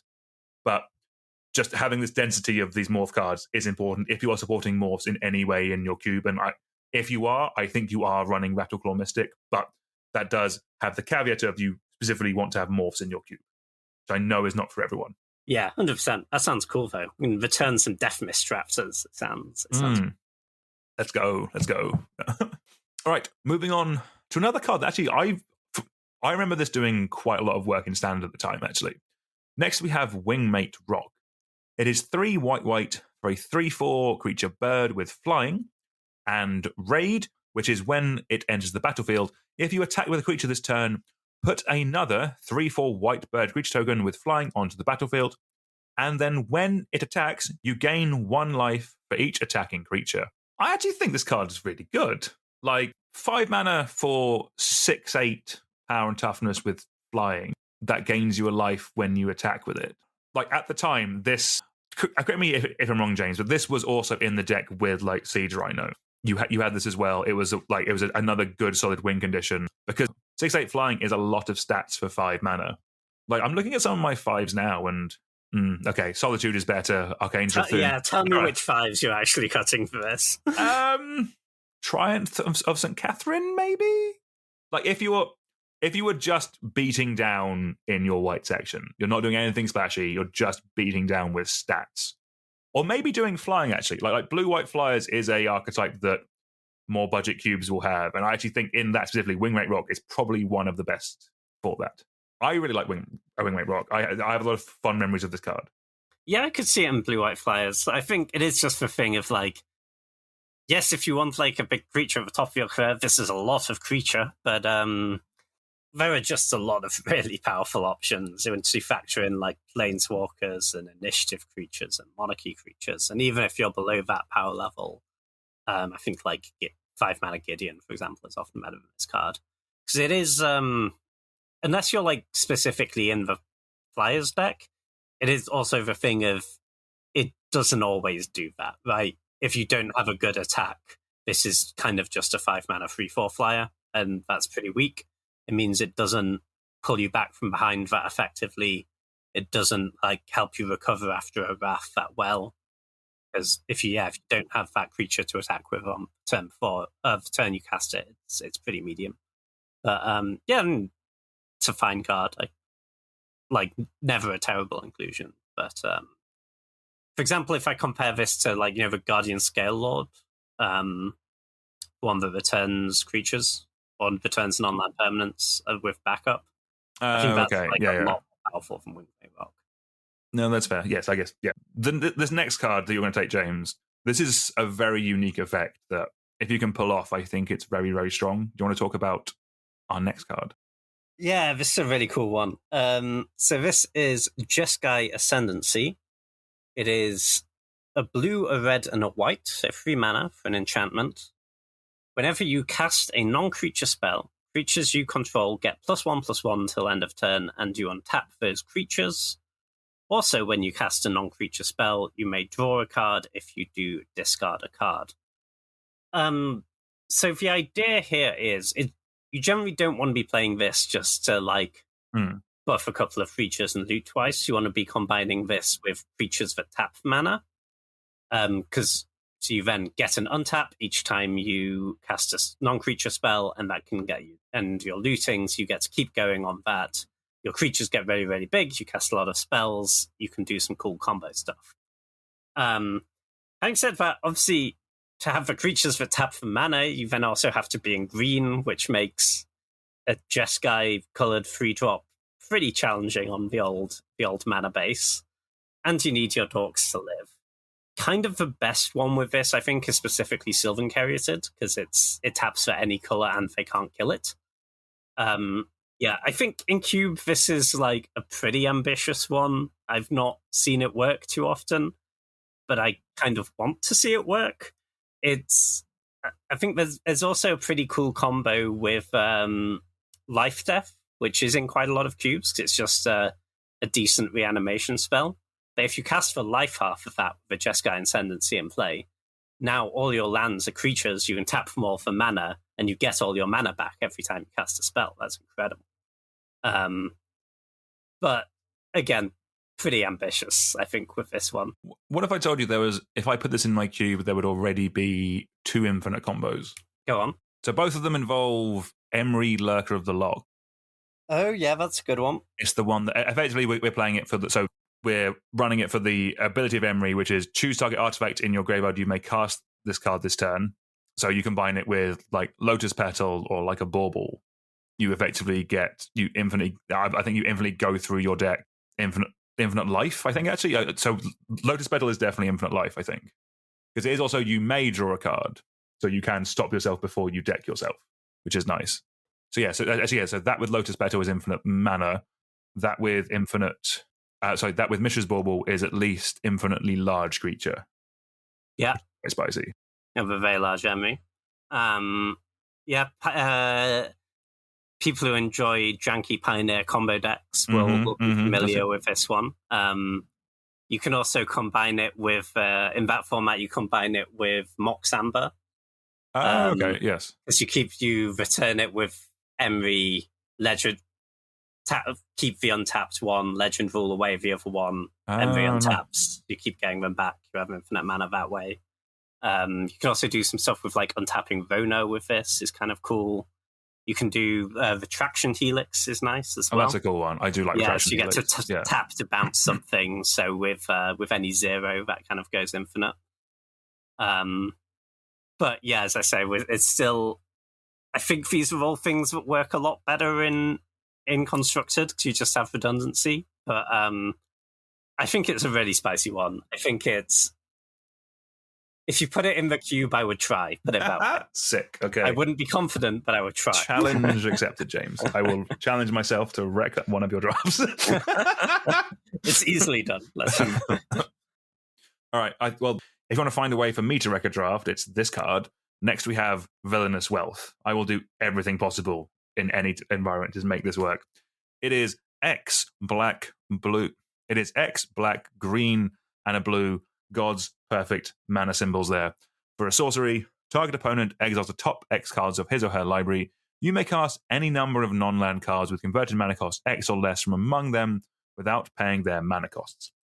So this is also probably more a commander card. Like I have done some heinous things with this in Commander. Like you can get X 80 plus level that. I'm actually thinking about this. Like this is probably actually quite good. If I'm playing this, I want infinite mana because I just want to use it as a way of just winning the game on the spot. But at that point, there are a multitude of cards you can use for that. Like, yes, I know, like Fireball exists, but this is way more. This is way cooler. What X value do you think you need to get before you're happy casting this in a game of Limited, James? I mean, the thing is, right? If you could cast it for 4 and it would do some stuff, but at that point, you've played 7 mana, and it probably wouldn't do 7 mana's worth of stuff. So I think you really need to get up into the 6-7 range, and that is a tremendous amount of mana. It's X is 7, this is 10. Is this a channel payoff, James? This could be a cool channel payoff. I like that. I've definitely played a Storm deck where I didn't get any Storm cards, and this was my only win con. Oh, that was great fun. I think on the fair, it's not going to make the cut very often. 100%. You need to be something. Yeah, you need to be getting that X value super high to consider it to see play in the queue. But if you have that if you have a big mana deck, like blue green could be a big mana deck in quite a few number of cubes. Yeah. And if you want to do channel stuff, but you think Channel Emrakul is a bit boring and easy. Channel Villainous Wealth. Cool. That's pretty cool, actually. I actually quite like that. Yeah. I could also see it going 15th pick, a tremendous amount. No, because if I see it, I will take it. Okay. And then lose, but that's not the point. I look forward to seeing your green-red deck that's trying to splash Villainous Wealth. Doable. Yeah, so next up we have Crackling Doom. This is a red, a white, and a black, so Mardu mana. For an instant, Crackling Doom deals 2 damage to each opponent.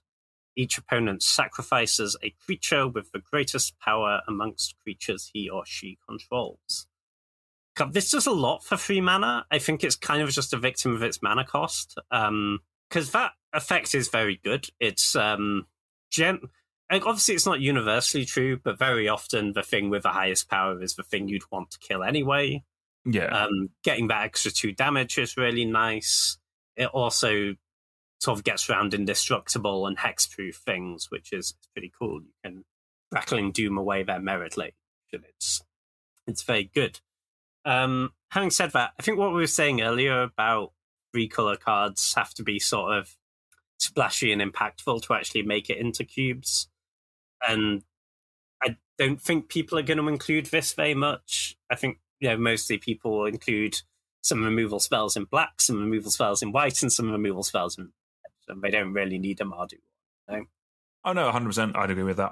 I do think this is this the best edict effect? There might have been one maybe printed since this, which does a similar thing, but like edict effects, I just don't think are playable in any cube. I think some people were testing Shieldred's edict because that can also get planeswalkers, but in general, like if you specifically wanted to play a edict effect, this would be the one to go for. But whether you should in the first place is a separate conversation, I think. I mean, I think the highest power thing gets around a lot of the drawback of these. Oh, exactly. Like, yeah, 100%. Yeah.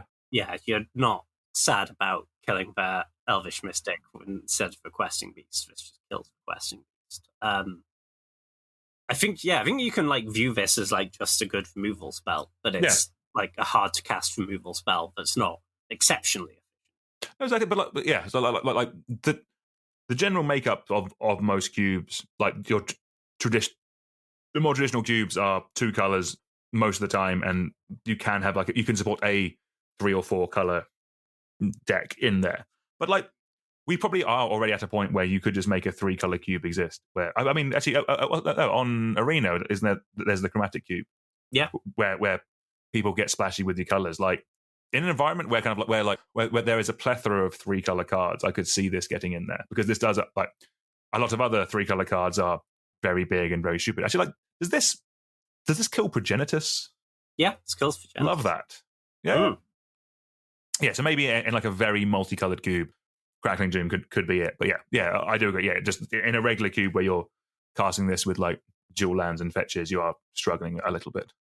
Yeah, I think that's an interesting point actually about 3 color cards. I wonder if the mana is now so good if you have the Triome fetch land stuff that should be in the same way as we have most cubes have a cycle, like have like one of each 2 color guild, right, has a card in the cube or multiple cards. Maybe it's time to just have like one of each 3 color section. You just have 1 card for each.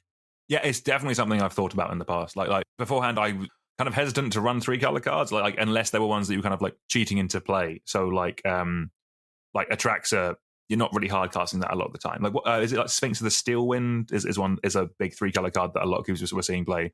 But like, so yeah, I guess recently I've added Aragorn, King of Gondor. That's one I'm not expecting people to cheat into play. It's 4 mana, 3 of that is Jeskai.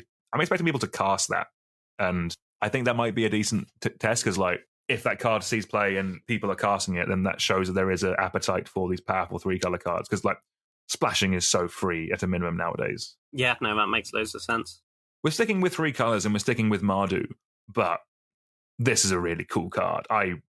Next up, we're talking about Butcher of the Horde. I love this card. It is 1 red, white, and a black for a 5/4 demon with flying and sacrifice another creature. Butcher of the Horde gains your choice of vigilance, lifelink, or haste until end of turn.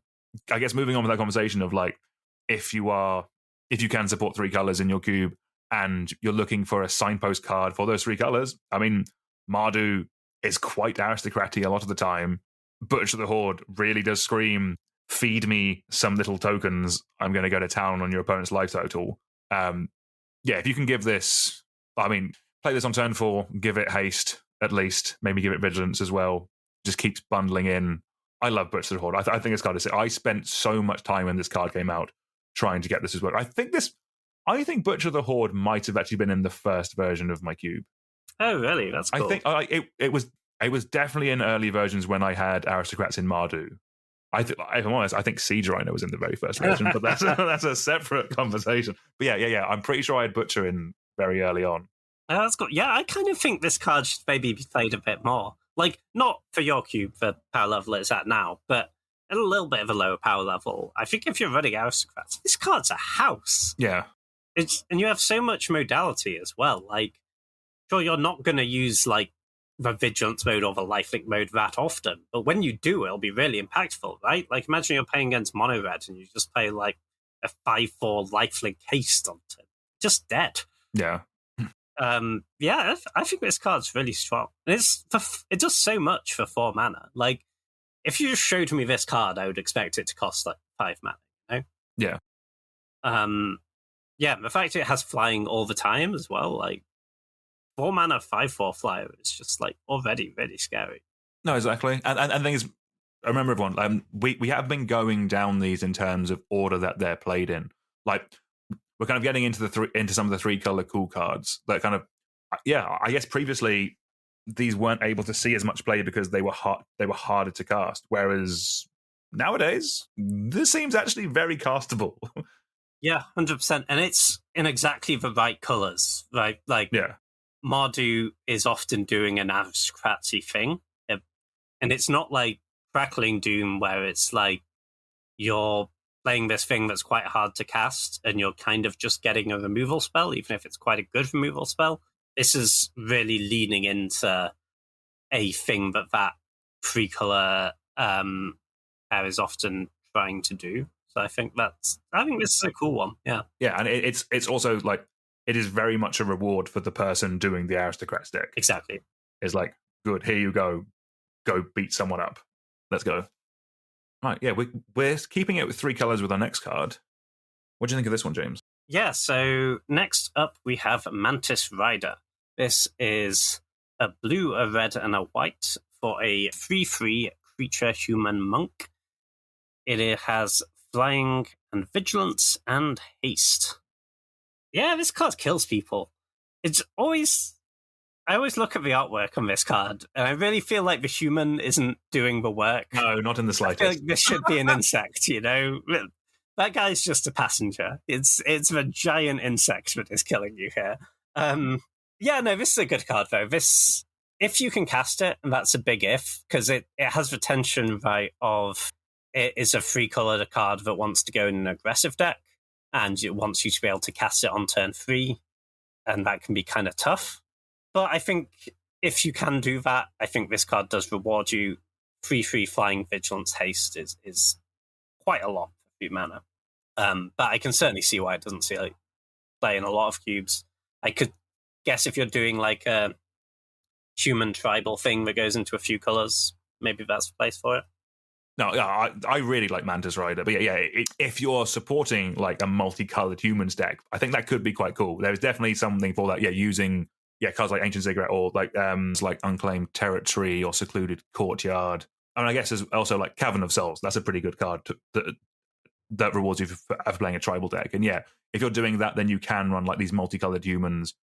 Like you can run your Mantis Riders, you can run like your Reflector Mages. Oh, Noble Hierarchs are human. That could kind of work. Yeah, that could be quite interesting. But yeah, just like, unless you're specifically supporting that, I think Mantis Rider is a bit of a hard sell, even though it is very cool. Yeah, 100%. I think those lands are all pretty interesting for tribal decks, actually, as well, because they're the sort of thing where it's premium fixing for your deck, but no one else wants it, so you can get it late.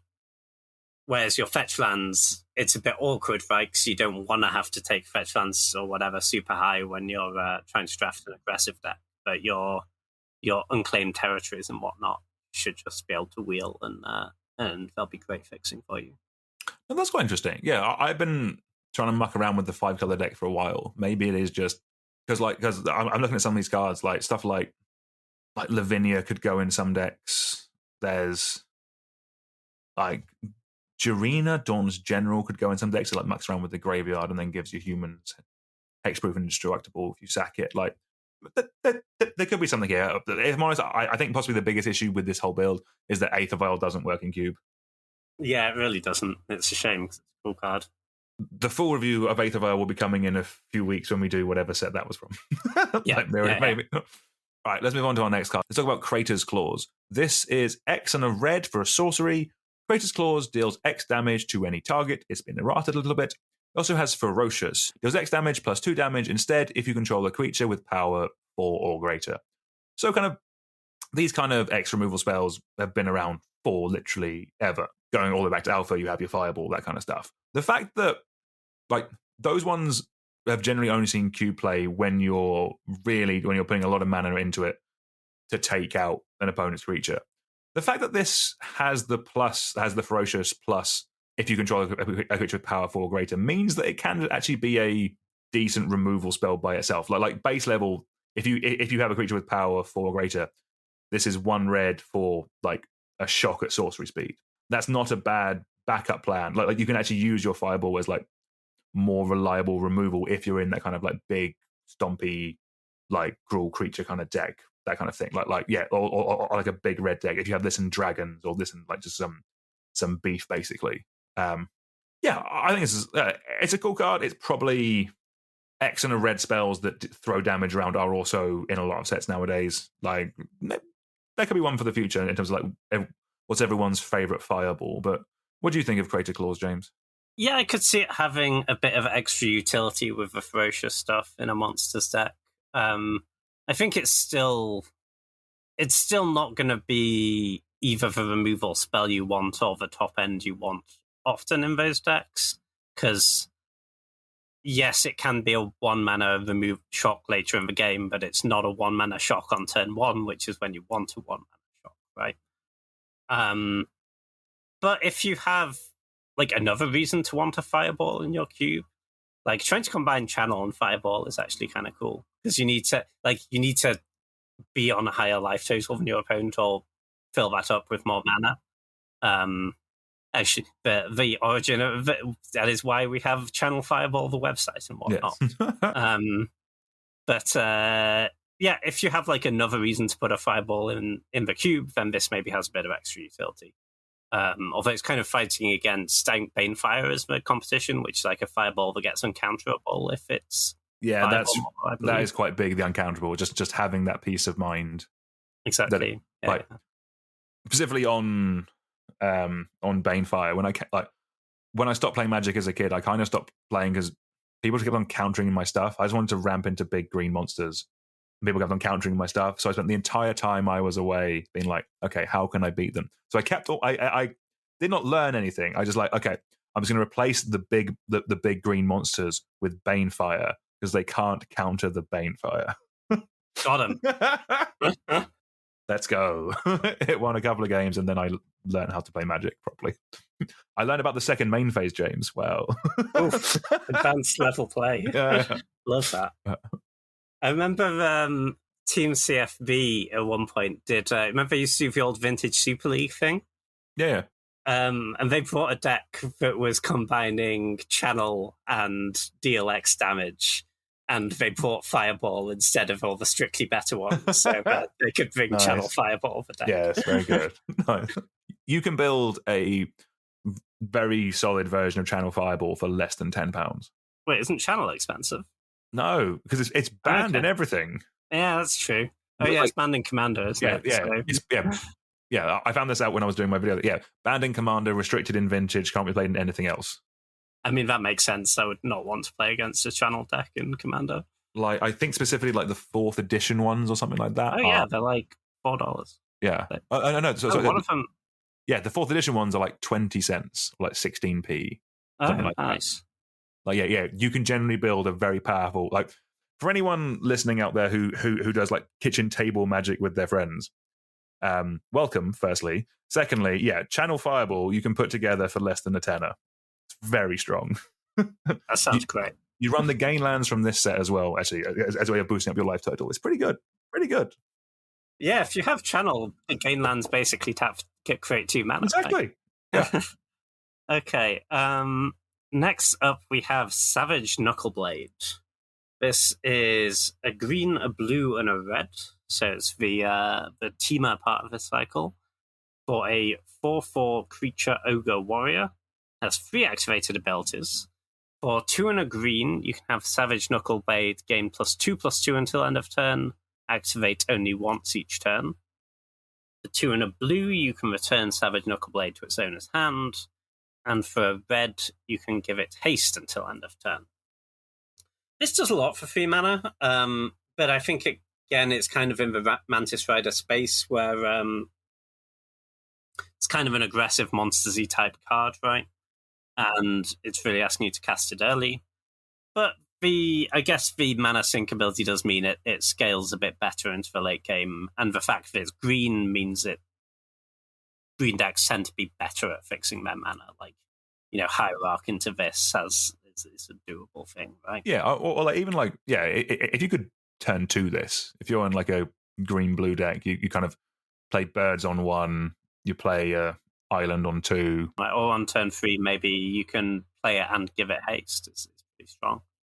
The other abilities I think come up a bit less. Like, I mean, the pump is good. It makes it hard to block the threat of activation thing.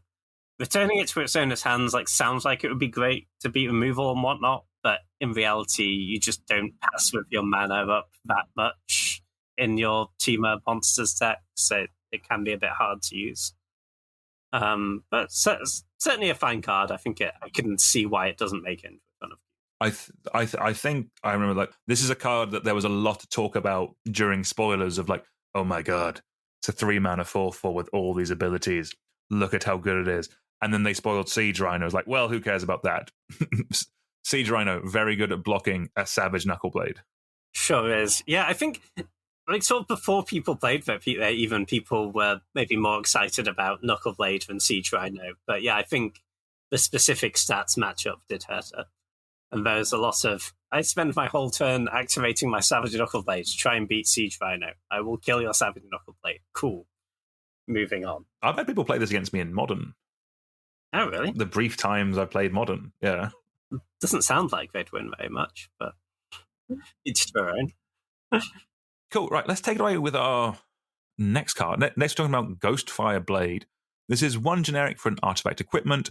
Equipped creature gets +2/+2. It has an equip cost of 3, or that equip cost costs 2 less to activate if it's targeting a colorless creature. This is one I definitely remember opening at the time, and kind of I'm assuming obviously this is a set with morphs. They're colorless, so this turns your morphs into 4/4s. That's pretty good. So again, if you're in the morph deck or you support that could be a way to do this. Now I'm looking at this card years later in 2023 when I have an artifact aggro deck in my cube. That's pretty spicy. 1 mana for 2/2 buff on Sajinja or a load of artifact creatures. That's pretty nice. You added this as one to list, I think, James. Is that kind of what you were thinking, or? Yeah, I kind of think this should see a bit more play, maybe. I think if you're doing artifact aggro as a thing, you're doing your Steel Overseers and your cheap artifact creatures, I think this does a lot of work. 1 mana to play, 1 mana to equip, +2/+2 is a lot of stats. You can also Urza Saga for this is pretty nice. Oh, that is nice. Okay, yeah. Yeah, I kind of think, because you also just want cheap artifacts in that deck, right? To make all your constructs and whatnot bigger. I think this could be decent. Oh, you can equip it to a construct. Yeah. No. Okay, yeah. I think this does some work. I'm calling this as underplayed. Obviously, you need to be actually aggressive artifacts. This doesn't go 100%. In your big mana Tolarian Academy type deck. But thinking aggressive artifact builds, this could be pretty strong. No, that's quite nice. No, I like that. That's that is a lovely find. I like that. Let's go. Yeah. Yeah. I think it warrants a look anyway. Oh, sweet. I love it. Yeah. Okay, cool. Yeah, nice one. All right. Now from cheap and colorless to big and blue. What have you got for James? Now we're moving on to a card you probably shouldn't put in your cube. But I liked this card, so you're going to listen to me talk about it for a minute. So next up we have Pearl Lake Ancient. This is 5 blue, so 7 mana for a 6/7 creature Leviathan. It has Flash. Pearl Lake Ancient can't be countered. Has prowess, and you may return 3 lands you control to their owner's hand to return Pearl Lake Ancient to its owner's hand. So this is obviously not an efficient card. The thing this does is it's a control finisher that they can never ever deal with.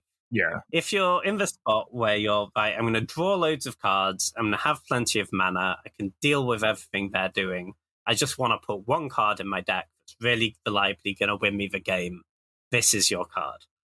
Because that, can't be countered, obviously, great. The return 3 lands to return Pearl Lake Ancient is obviously really bad tempo-wise, so you need to have really, stabilized the game and stopped them doing anything. But it saves it from everything. It's not like Hexproof where they can still, wrath it away or edict you or whatever. This, you can always respond to what they're doing and return it to your hand, and that's great. So it's almost impossible to actually deal with this. You'd have to have outside of like discard spells, basically. Having said that, it's not an efficient card. Obviously, the flash is also a huge part of this, by the way, because it means you get to hold up all your wall of counter spells you've hopefully assembled by this stage of the game. And the turn where they don't cast a spell, you need to counter it. Play Pearl Lake Ancient. But yeah, this isn't an efficient card. It's not high impact enough to really catch you up from behind is the problem. So it's really only good in that spot where you have sort of taken over a game and you just need to win the game. Definitely, I played a lot of Pearl Lake Ancient control decks in Standard, like blue-black control. You'd finish a game with like 2 copies of Pearl Lake Ancient. It was great. I read a funny story. Apparently, the reason they put prowess on this card is that Wizards were worried that Standard would just become like 6-7 Pearl Lake Ancients unable to attack past each other. Really? So we needed prowess. It's too good as a control finisher. Yeah. So that was not what was going on in that format at all. But it is a cool card. I like it. You shouldn't put it in your cube, probably. No, I wouldn't go there. I quite like this. In budget cubes, I think there's definitely a very reasonable shout that Pearl Lake Ancient could do some play. What is it? It's 35 pence right now. I think if you're building a budget cube, this, like, if you're a control deck, this will win you games. It's big, it's dumb. The flash is quite nice, like that you can sneak it in. Like it means you can hold up the counter magic and then obviously flash it in, play it as Wizards intended, I guess. Take over your budget cube format. Exactly. And it's quite nice if you have this card in your deck that you kind of don't have to worry about win conditions past this at all. It's almost impossible to deal with, right? So you can just be like, right, all the rest of my deck is card advantage and reactive stuff. And this card on its own is enough to win me. No, I like that. Like honestly, I think in budget cubes this is a very respectful. Like when you are at the budget level, like is it big, is it dumb, is it blue, and will it win you the game? If it ticks those boxes, you can run it, I think. Yeah, and a lot of those budget cubes tend to have a lot of counter spells, right? Because they're quite they're relatively reasonably priced. Spells are cheap, yeah. And then this sure beats up on counter spells. No, I like it. We'll make this great again, James, but we'll do that. We'll find a cube environment. But talking of finding a cube environment, the next card, and in fact our last card of the day, definitely is the buildiest around card that we're probably going to be talking about today. It is Secret Plans. It is a green and a blue for enchantment. Face down creatures you control get +0/+1, and whenever a permanent you control is turned face up, draw a card. So, specifically, kind of obviously, this goes in morphs.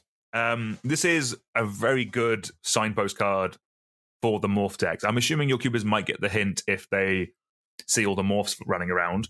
But I really want to build a cube where Secret Plans is good. Where the power level of the cube is that Secret Plans is a good card in it. That seems quite fun to me because I'm not trying to get people to play with bad cards. I'm trying to get people to it's basically when your cube is at a certain power level, you can only do certain synergies that are of that power level. There are so many cool, interesting synergies at lower power levels that work around each other. That's kind of what I want to do with morphs. Basically, is find a way to do cool and interesting things that I can't do at a higher power level because the things I want to do aren't technically as higher powered. When I find that environment, Secret Plans will be an absolute house of a card in it. I really like Secret Plans, as you may have guessed, but James, talk to me about this card. Yeah, no, I think Secret Plans is really cool. I agree with all those things. The thing is, you have to power down the cube to a point where playing a morph is an acceptable thing to do on turn 3. Yeah. Which is not the case in most cubes, right? Secret Plans is great when you go like morph, morph, morph, Secret Plans, and tap unmorph my morph. It kind of has. There's another nice build around enchantment that goes along with it in the set. Actually, Trail of Mystery, where you that's the green one. Yeah, when a morph enters, you get to set up a basic, which is nice. This is a cool build around, but it does suffer from morphs as a strategy is kind of inherently low power level, right? Because you're playing a 3 mana. No, 100%. It is a limited magic power level, if that makes sense. like and it, yeah, like that's the thing. Like this is the last time we saw morphs in a standard set. I think we have seen it in like some Commander product, but like we haven't even seen it in in the conspiracy sets. Like what does a modern Horizons morph look like, James? Ooh. Oh god. The thing is, it's inherent in morph is play 3 mana, make a 2/2. So unmorphing it would have to be absolutely absurd. It would have to be like 1 mana to unmorph and it kills something. What if it was just, all the evoke creatures? What if it was just that, but you play it as a morph first and then you do the free thing?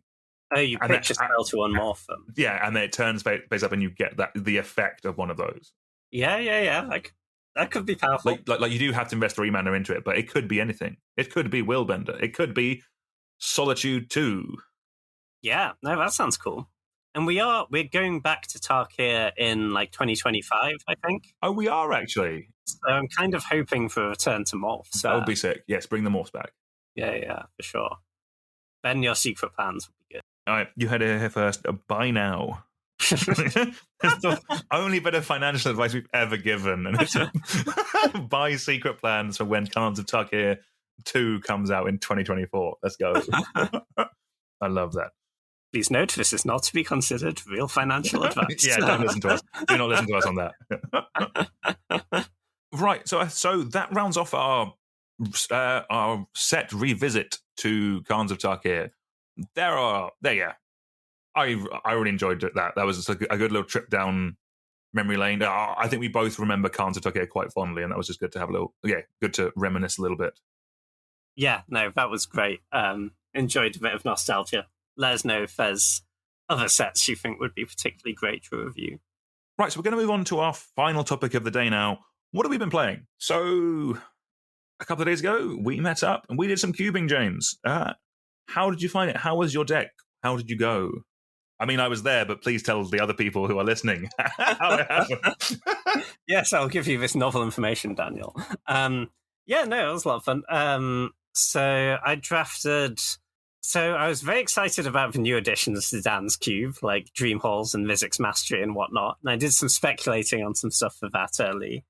Didn't quite get there on that, but had I think a really good Reanimator deck in a lot of ways. The issue I had with it, I think I probably slightly made some poor decisions towards the end of the draft. I found... So my Reanimation targets were Atraxa and Gristlebrand. And I had multiple games where, because a lot of the rest of my deck was just like card draw and filtering. And I sort of had quite a lot of games where I had access to my whole deck and couldn't win. And that's not great. That is a sign that you have made some mistakes. But I managed to get a 2-1 regardless. I also had Oath of Druids in there as a nice little piece on the splash. Oath was great. Beat up on some mono red with Oath of Druids. I enjoyed my mono red opponent reading Oath of Druids multiple times and then leaving. Yep. That was great. But yeah, probably just like not quite enough gas against the decks that were good at killing my Reanimation targets, basically. I had one particularly sad Atraxa where I looked at my entire deck. I took like 2 cards and left a Faithless Looting and 6 lands in my deck. Oh no! Yeah. How was your deck, though?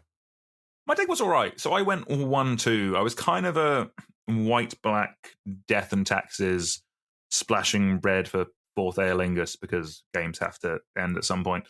The deck was all right. I think it's definitely kind of given me things to think about, like post-cube, in terms of kind of maybe looking at the archetype a little bit, kind of tuning it. Because the thing I kind of realized with Death and Taxes is it kind of the answers it has needs to work with the environment that it's in. You're taxing the things in the environment, and my cube was quite creature based up until, or it's still quite creature based, but there's now other bigger, dumber things, and I think they might need some answers for those. But no, in terms of like my games, like I had some. All of my games were very good and very interactive. Like I had a lot of games like fighting over both like the monarchy and the initiative. That was a ton of fun. I got to play with Assault Intercessor for the first time. That card was fun. that actually won me a game. Oh, I'll read it once. It's one of the Warhammer 40k cards. So it's 1 white-black for a 3/2 first strike menace, and then whenever a creature an opponent control dies, that player loses 2 life. So that one was quite fun, because I managed to win a game by my opponent channeled in a triplicate Titan. I managed to keep it tapped down with Maze of Ith. So their response was to tinker that into something else.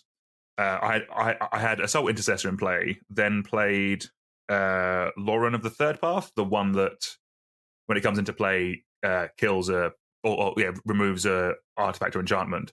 So that killed one of their 3/3s. They got drained for 2 by the Intercessor. Then I untapped and sawed it in half.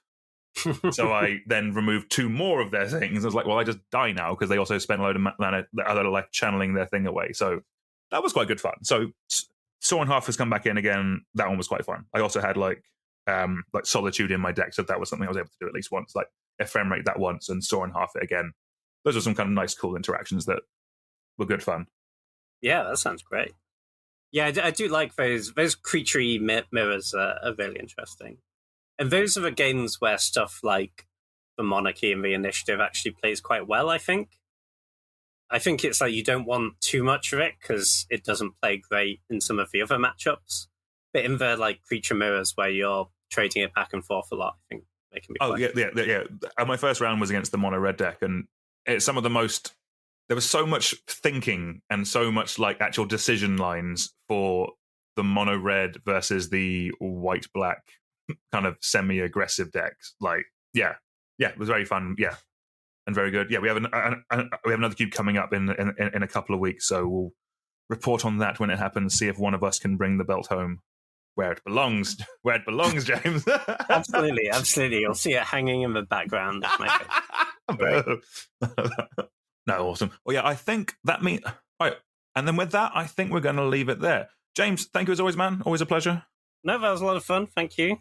And thank you to all very much for listening. Please make sure you leave a 5-star review, tell a friend, like, share, whatever the positive affirmation that your podcast platform allows you to do. Please do it. It would really help us both out. But until next time, we will see you all soon. Goodbye.